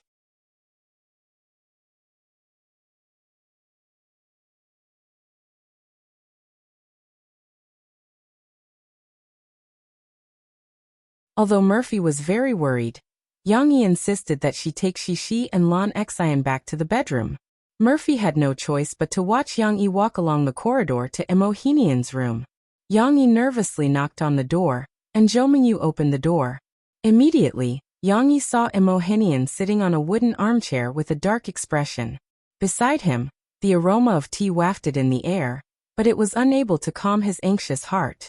"Oh you, how old are you already? Still messing around with Fei Fei?" Zhou Mingyu rushed to reprimand Yang Yi before the old man could. "If Shawan hadn't told us, we wouldn't have known that you guys were so daring to ride a motorcycle to Keelung in the middle of the night. Didn't you consider the safety issue?" Zhou Mingyu's reprimand was raised high, but lowered gently. Clearly, she was secretly helping Yang Yi smooth things over. If it had been Emohenian who said it, the atmosphere would have exploded. "Yes, Mom. We know we were wrong. We won't be stubborn next time." Yang Yi hurriedly lowered his head and obediently admitted his mistake. "It's not enough that you know you were wrong. You still have to reprimand Fei Fei." Zhou Mingyu said, "No, this has nothing to do with Fei Fei. It's all my fault. I told her I wanted to go see the sunrise. If you want to blame someone, blame me." Yang Yi said, scratching his head. "It's right that you know you're to blame." Emohenian slammed the table heavily and said sternly, "Yang Yi, back then, I also saw that you were mature and steady and knew how to take care of others. That's why I let bygones be bygones and married my daughter to you. Now that you're almost 30, why are you acting like a child? You still like to mess around?" Yang Yi lowered his head and listened obediently. His face was full of guilt, but he did not dare to refute. However, Zhou Mingyu was still helping him. "Don't just blame little Yang. If you ask me, this matter definitely has something to do with your daughter. When Fei Fei was young, she snuck out to Keelung to play once and caused a ruckus at home. This time there's no need to think about it. It's definitely Fei Fei's idea. But little Yang, you're not young anymore. Fei Fei didn't do well. If you want to reprimand her, don't mess around with her." Yes, I understand." Yang Yi nodded and did not dare to say anything more. No matter whose idea it was, they were in the wrong for doing this. All of them are in the wrong. Emohenian slammed the table and said angrily, "Moreover, little Yang, you're the head of a family with a net worth of tens of billions. How can you be so inconsiderate? You rode your motorcycles out to play in the middle of the night and disregarded your own safety. Why don't you think about the children? Shishi and Chen are still so young. If anything happens to you." Although Yang Yi knew that he would be fine, when he heard Emohenian's words, he felt like a teenager who ran out to play games at an internet cafe and was reprimanded by his parents. He agreed with Emohenian's words, but he was not convinced. Of course, Yang Yi still changed his perspective and criticized himself. He sincerely lowered his head and admitted his mistake. "Dad, you're right. What we did was indeed irresponsible. We won't do it again in the future. It's not just you who were irresponsible. Think about it. What kind of wrong demonstration did you bring to the children? When Shishi grows up and runs away from home like you, how will you feel when you find out?" Emohenian reprimanded bitterly. "That's right. Shishi might learn. Parents were the template they loved to imitate." Yang Yi really felt a little regretful this time. Zhou Mingyu smiled and said, "You don't have to worry about Shishi. How did you come up with this trick? You actually said that Murphy was taken away by a big bad guy, and that you went to save her. Fortunately, I was smart and didn't expose it. If they knew the truth, it would be bad." "Mom, thank you," Yang Yi said gratefully. "Actually, this wasn't what we wanted. Shishi had a nightmare, and we didn't want them to know about it. So we took advantage of the situation and made up this lie. It's easy to lie, but difficult to cover up a lie." Emohenian said indignantly. "Speaking of which, there's one more thing. How could you lie to the children and say that big bad guys don't catch little kids?" Zhou Mingyu said reproachfully. "I didn't know until Xian Air mentioned it. That's because Chen is still at home." Yang Yi explained. "Anyway, you shouldn't have said such things. Look at the two children. They don't have any vigilance at all.